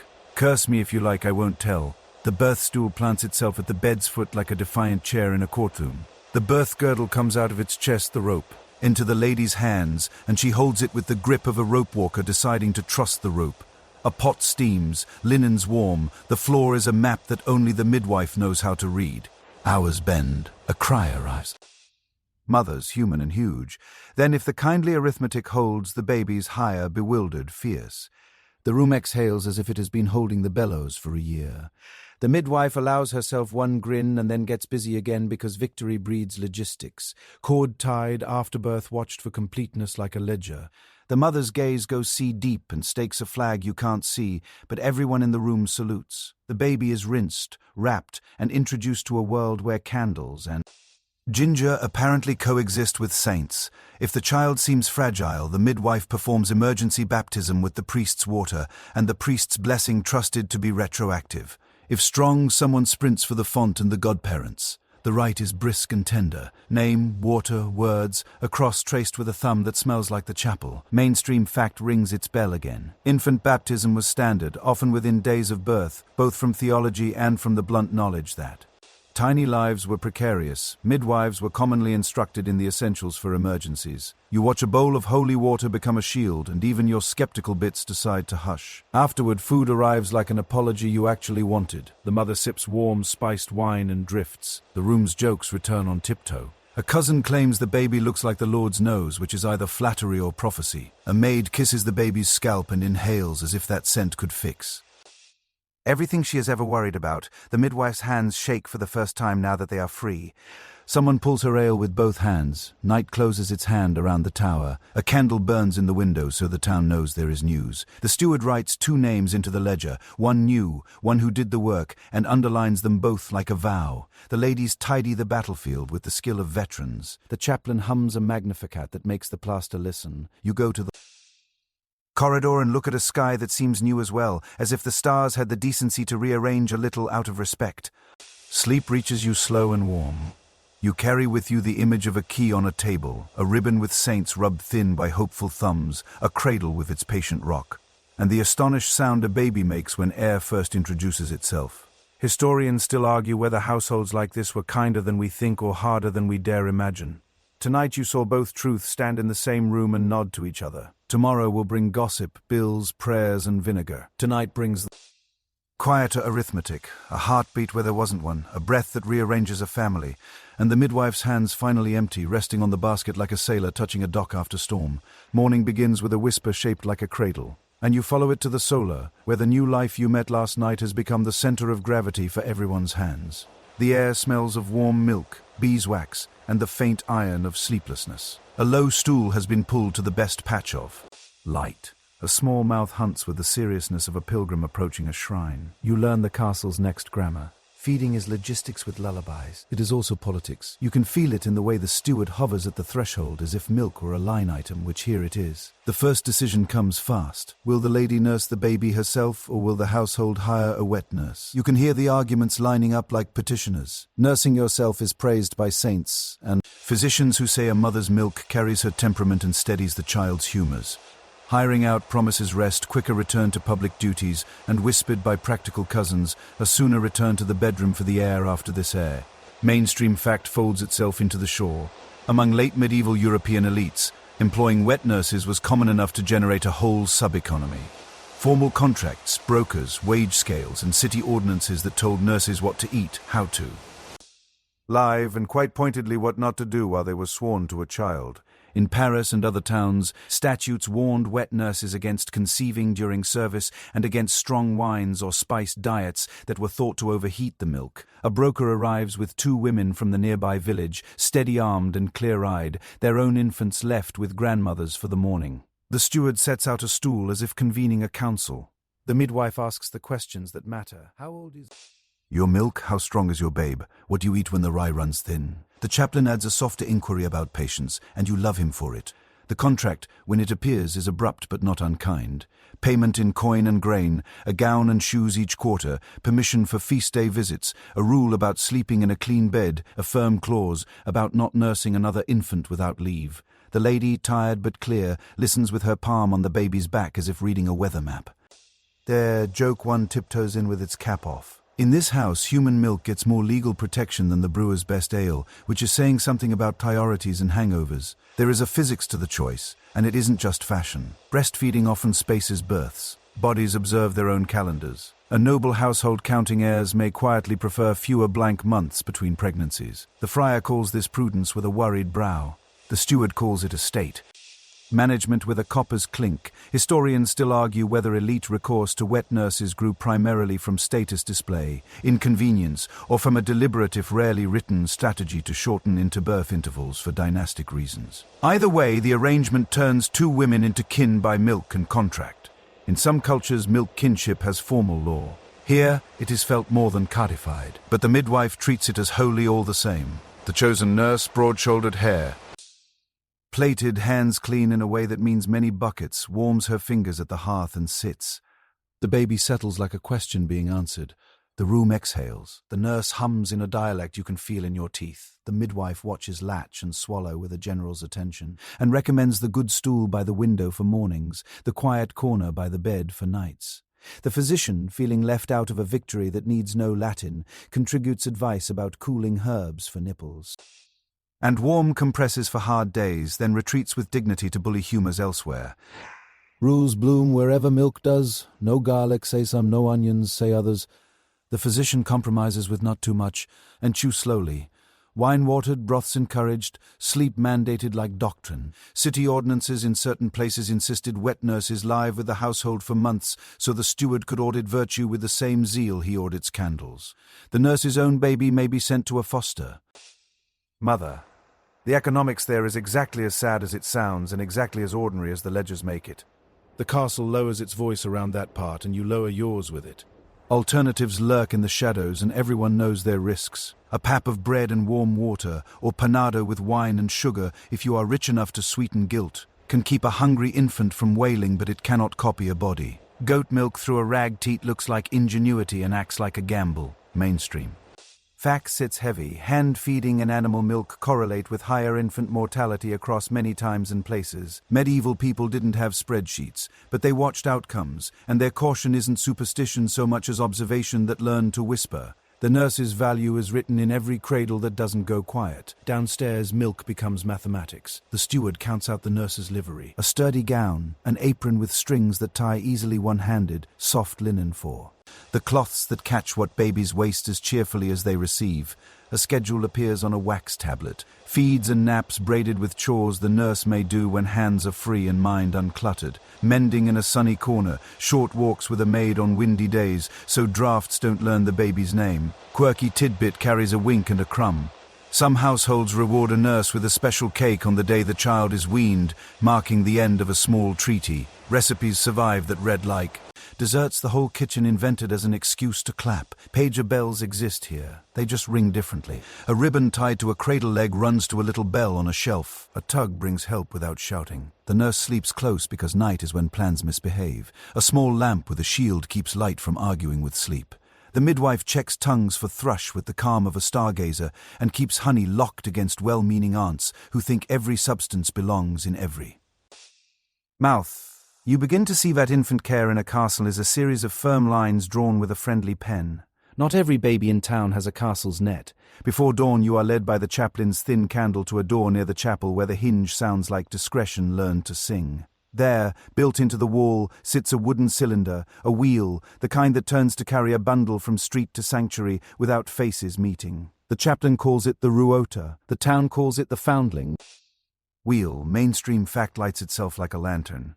Pope Innocent III, stricken by reports of infants exposed and drowned, backed the hospital of Santo Spirito in Saxia at Rome around 1198, a place with a wheel for receiving unwanted newborns. By the later Middle Ages, similar riot degli esposti had appeared in Italian cities, and other towns relied on convent doors and church porches. The system is simple, brutal, saving. Turn, ring, receive. No questions now. Paperwork later. A bell hangs.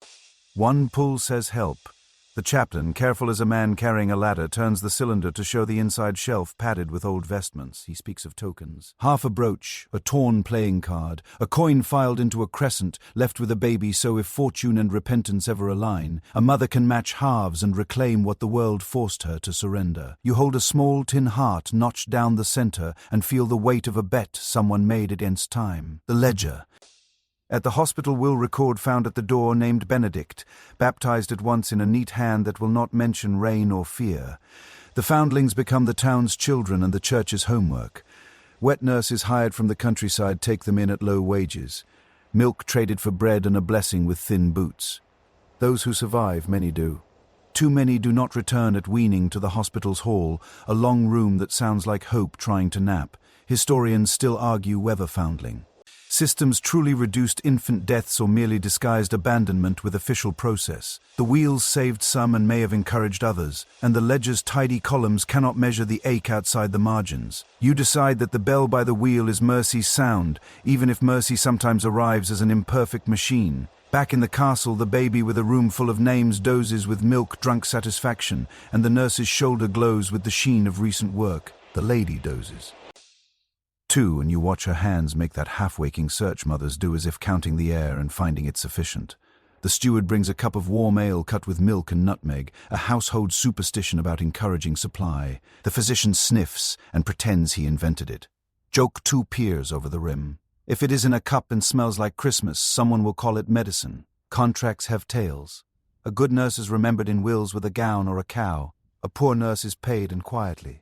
Not rehired. In some places the city keeps a list. In others the market keeps a rumor. A clever cousin suggests naming a godparent from the nurse's family, knitting ties so the child will always have a second home if a second home is ever needed. The chaplain approves because godparentage is the medieval social network that never crashes. You approve because your heart likes anything that plants extra anchors in a windy world. Weaning when it comes is a season, not a date. Bread rubbed in. A little pottage on a fingertip, a wooden spoon introduced with the solemnity of a new saint. The baby makes faces that write epics. The nurse looks like a soldier laying down arms with relief and a little grief. A cake appears, a small dense thing with honey, and the kitchen claps at its own excuse.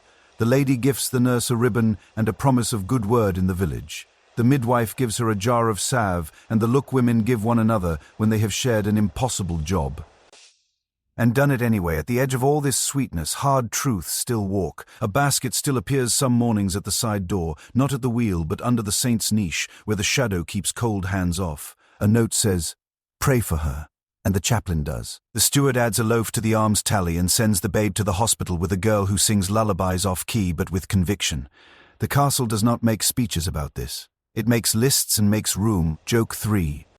Keeps respectful distance tonight. Some rooms do not need jokes. They need doors that open. By dusk, milk has threaded the day like a quiet river. Through contract and cradle, kitchen and chapel, ledger and lullaby, you learn that feeding a child here is everyone's business. The lady who decides, the nurse who labors, the midwife who guards, the steward who pays, the chaplain who names, the cook who invents soft dinners, the physician who pretends he taught the breast how to be a breast. Historians still argue whether medieval systems of care were kinder than we give them credit for, or whether the kindness was mostly local and the systems indifferent.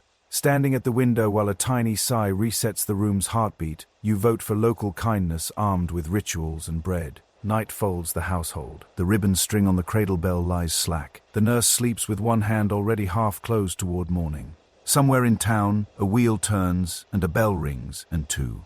Sets of feet answer because that is the rule here. If a life asks, you open. You step into the corridor smelling beeswax and warm milk and think, not for the first time, that the castle is at its best when it behaves like a village that refuses to let anyone be alone with their luck. You think secrets evaporate in drafty castles, but tonight you learn they condense into ink, into Latin, into bundles of parchment tied with ribbons that look suspiciously like blushes with ambition.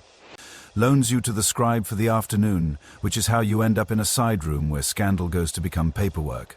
The air smells of iron, gall, ink, beeswax, and the hopeful dryness of sand used to blot wet letters. The scribe greets you with the weariness of a man who has heard every story twice and is now paid to make both versions rhyme. Matrimonial causes, he says, gesturing to a stack of files as tall as a patient dog.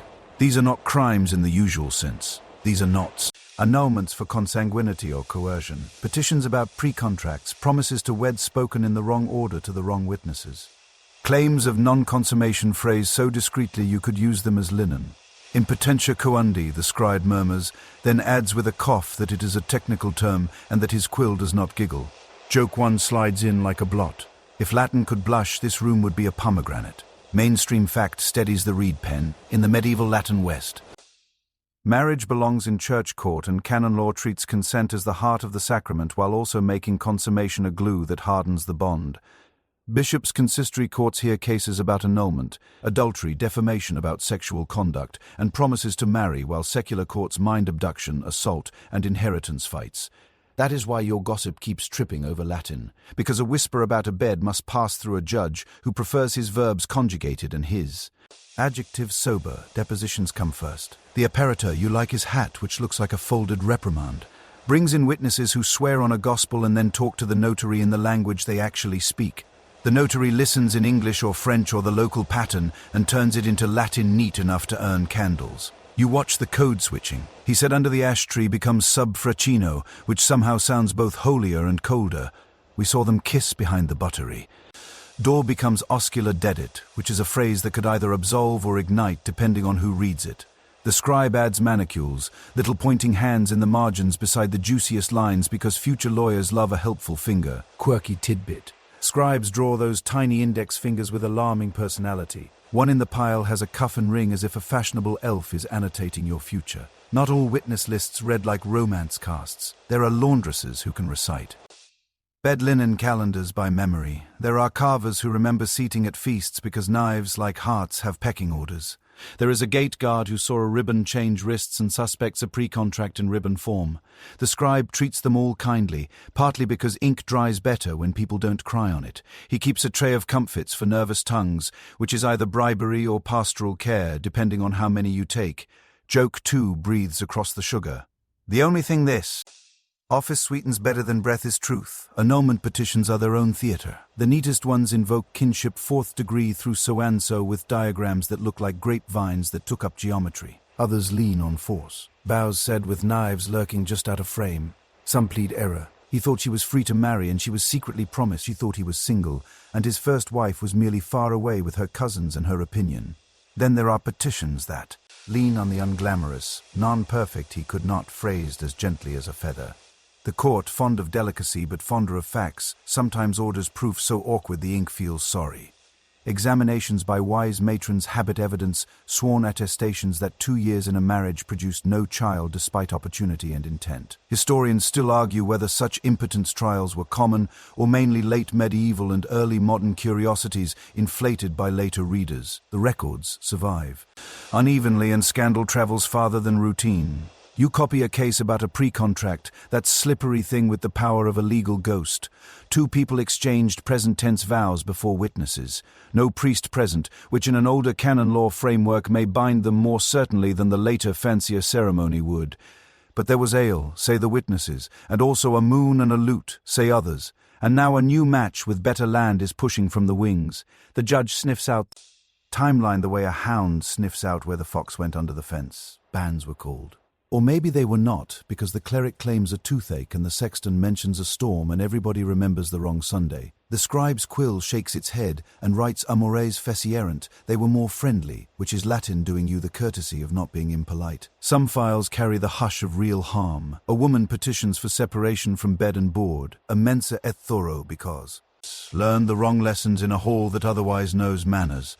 The church cannot unmake a marriage for cruelty alone, but it can order safety. A strong aunt living apart, alimony and grain and coin, a parish that keeps an eye out. You help tally the allotment. So many bushels, so many candles, an extra blanket. And realize paperwork can sometimes be a shield, not just a net. There are proofs you wish didn't exist. A line about tokens of virginity brought to a public square. Sheets that. Aunts inspect with the severity of border guards. Jokes dying on their feet because even the minstrels know some rituals ask for quiet. The scribe files these under antiqua consudo, old custom, and refuses to look pleased with any of it. Historians still argue whether such tokens were habitual or exceptional, more literary motif than common practice, more village theatre than noble norm.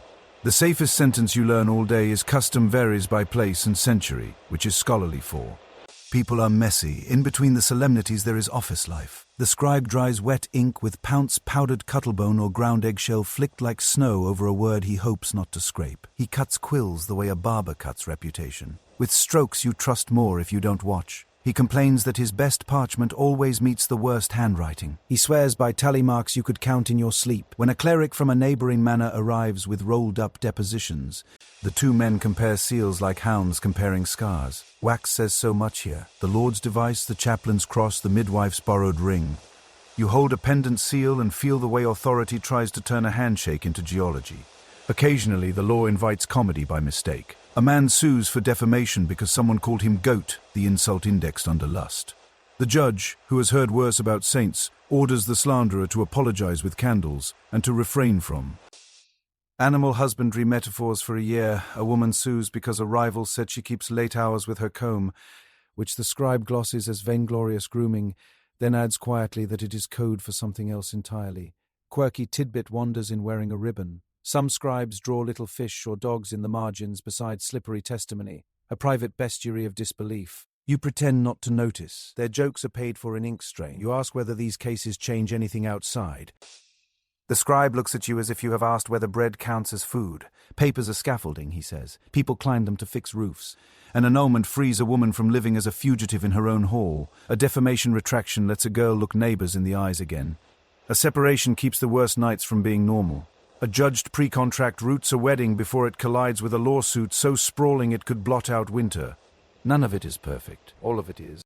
Better than gossip alone, the friar stops by with his face set to mercy. He testifies to a confession without repeating it. A pastoral tightrope he walks with admirable ankles. The physician drops a note about a husband's cold nature and then retreats, chased by a quill that would like to subpoena hot and cold in human form. The midwife appears to attest gently to a timeline a court needs to know. The steward signs receipts with a flourish that suggests he wishes ink could pay bills by. You see how many hands build one verdict, and you understand why the castle's arguments don't always turn into arson. When the sun re-ends like wax ready to crack, the scribe rolls the day's work and ties it with a strip that smells faintly of tallow and lavender. This office's unintentional house perfume. The label he writes is a small poem. Names, a date, a place, a verb like instat or respondit she presses, he answers, that tells future eyes where to begin. He shelves the roll. Beside yesterday's and under last winter's, together they sound like dry leaves when your sleeve brushes them. Joke 3 yawns. The only entity in this castle that gets more sleep than the dog under the dais is a sealed deposition. You leave with your ears buzzing with Latin that looks like lace over stone. Historians still argue whether these court records reveal ordinary life or only its edges. The moments when quiet failed and ink took over. You have seen enough corners to say the edges. Teach the center. The garde obey still drafts, the minstrels still rhyme, the nurse still hums. but somewhere in a chest a judge's Latin sits like a level beam under a roof built of feelings. You breathe the cool corridor air and think of all the things people ask paper to do. To remember, to forgive, to warn, to bless, to say we saw when seeing kindly might save a household from getting mean. And tomorrow, no doubt, someone will arrive with a ribbon, a rumor, and a request phrased carefully. Enough to become a sentence that doesn't hurt when it sets. Dawn combs the roofs with pale fingers, and the castle smells like bread promising to exist. You stand by the postern where last night's secrets turned into errands, and you take stock like a traveler at the end of a long, weirdly affectionate road. The dog of feeling stretches, sneezes, and reminds you that every scandal you met came with soup and a schedule. You have walked through garderobe drafts and courtly lyrics bedding. Curtains and bath steam, relic cupboards and still rooms, depositions and dance tunes, and what sticks is not filth or shock, but choreography. Desire here is less a thunderclap than a calendar. Joke one yawns. Medieval romance is basically a project plan with candles. Your nose has learned the plot twists. Rosemary in the brazier means somebody is trying to keep courage tidy. Vinegar in the ewer means hands have met truth. Pomanders swing like pocket planets. Linen breathes like a well-behaved. Cloud, you can locate the still room by the way hope smells like quince.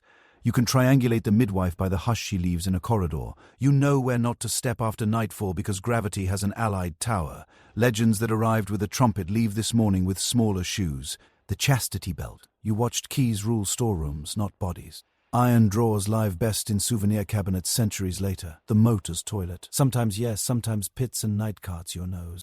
Voted case by case. The public bedding. Often pageant, rarely pornography legal theatre, then a door that understood mercy. Mainstream fact waves, politely. Church courts did hold marriage jurisdiction. Consent and consummation braided the law, and bans hunted impediments out loud so neighbours could be useful.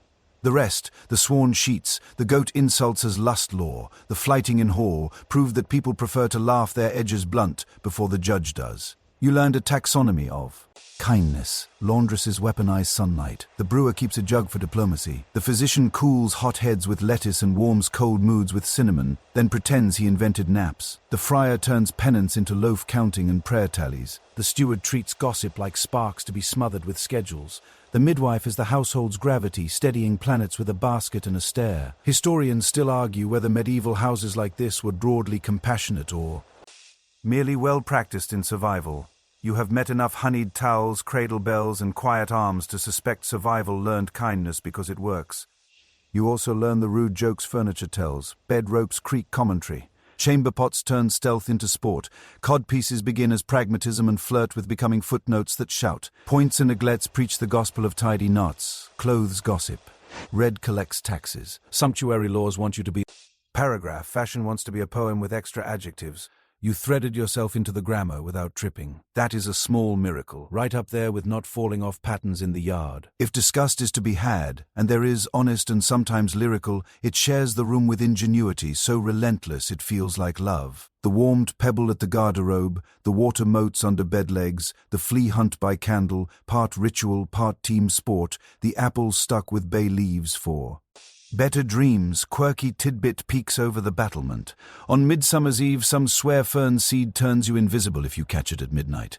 In a castle, invisibility is mostly achieved with a well-timed cough and a cousin on lookout, but the fern-tail refuses to retire. You smile at the persistence of leaves and lies that comfort. You came for the most disgusting and found the most human.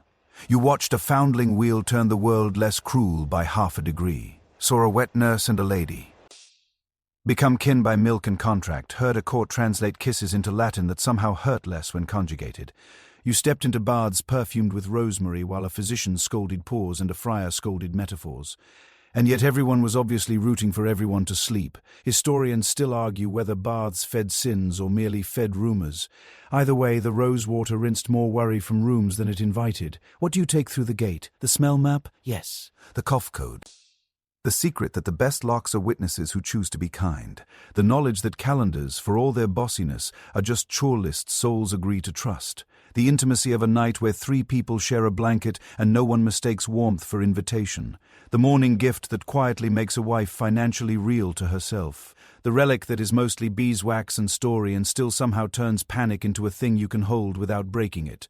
If there is a moral hiding under the rushes, it is this. The Middle Ages aren't alien. They are crowded, bodies and hopes share walls. Privacy is an arrangement, not a guarantee. Clean is iterative. Consent wears ceremony because memory needs props. Filth happens. So do remedies that smell like courage. Joke 2 ties its points. The past is not a mud pit with a lute. It is a hardware store with a choir. You step onto the wall walk. The sun catches the moat at an angle that flatters everyone. A laundry line crackles like quiet. The kitchen door exhales bread, mint, and the future. Below a boy chalks the week's watchword, a saint in couplet with a field, and the steward's shadow wipes it and writes it again. Because security loves rehearsal. Someone tosses rosemary on a coal and you inhale that green resinous promise you have been chasing for 21 sections. You picture the friar's gentler penances, the physician's salad treaty, the lawyer's Latin scaffolding, the midwife's rope of voice. You realize souvenirs weigh nothing and smell like beeswax. And the myths. Keep a few properly labeled, not as facts, but as funhouse mirrors that tell you what later centuries feared or bragged.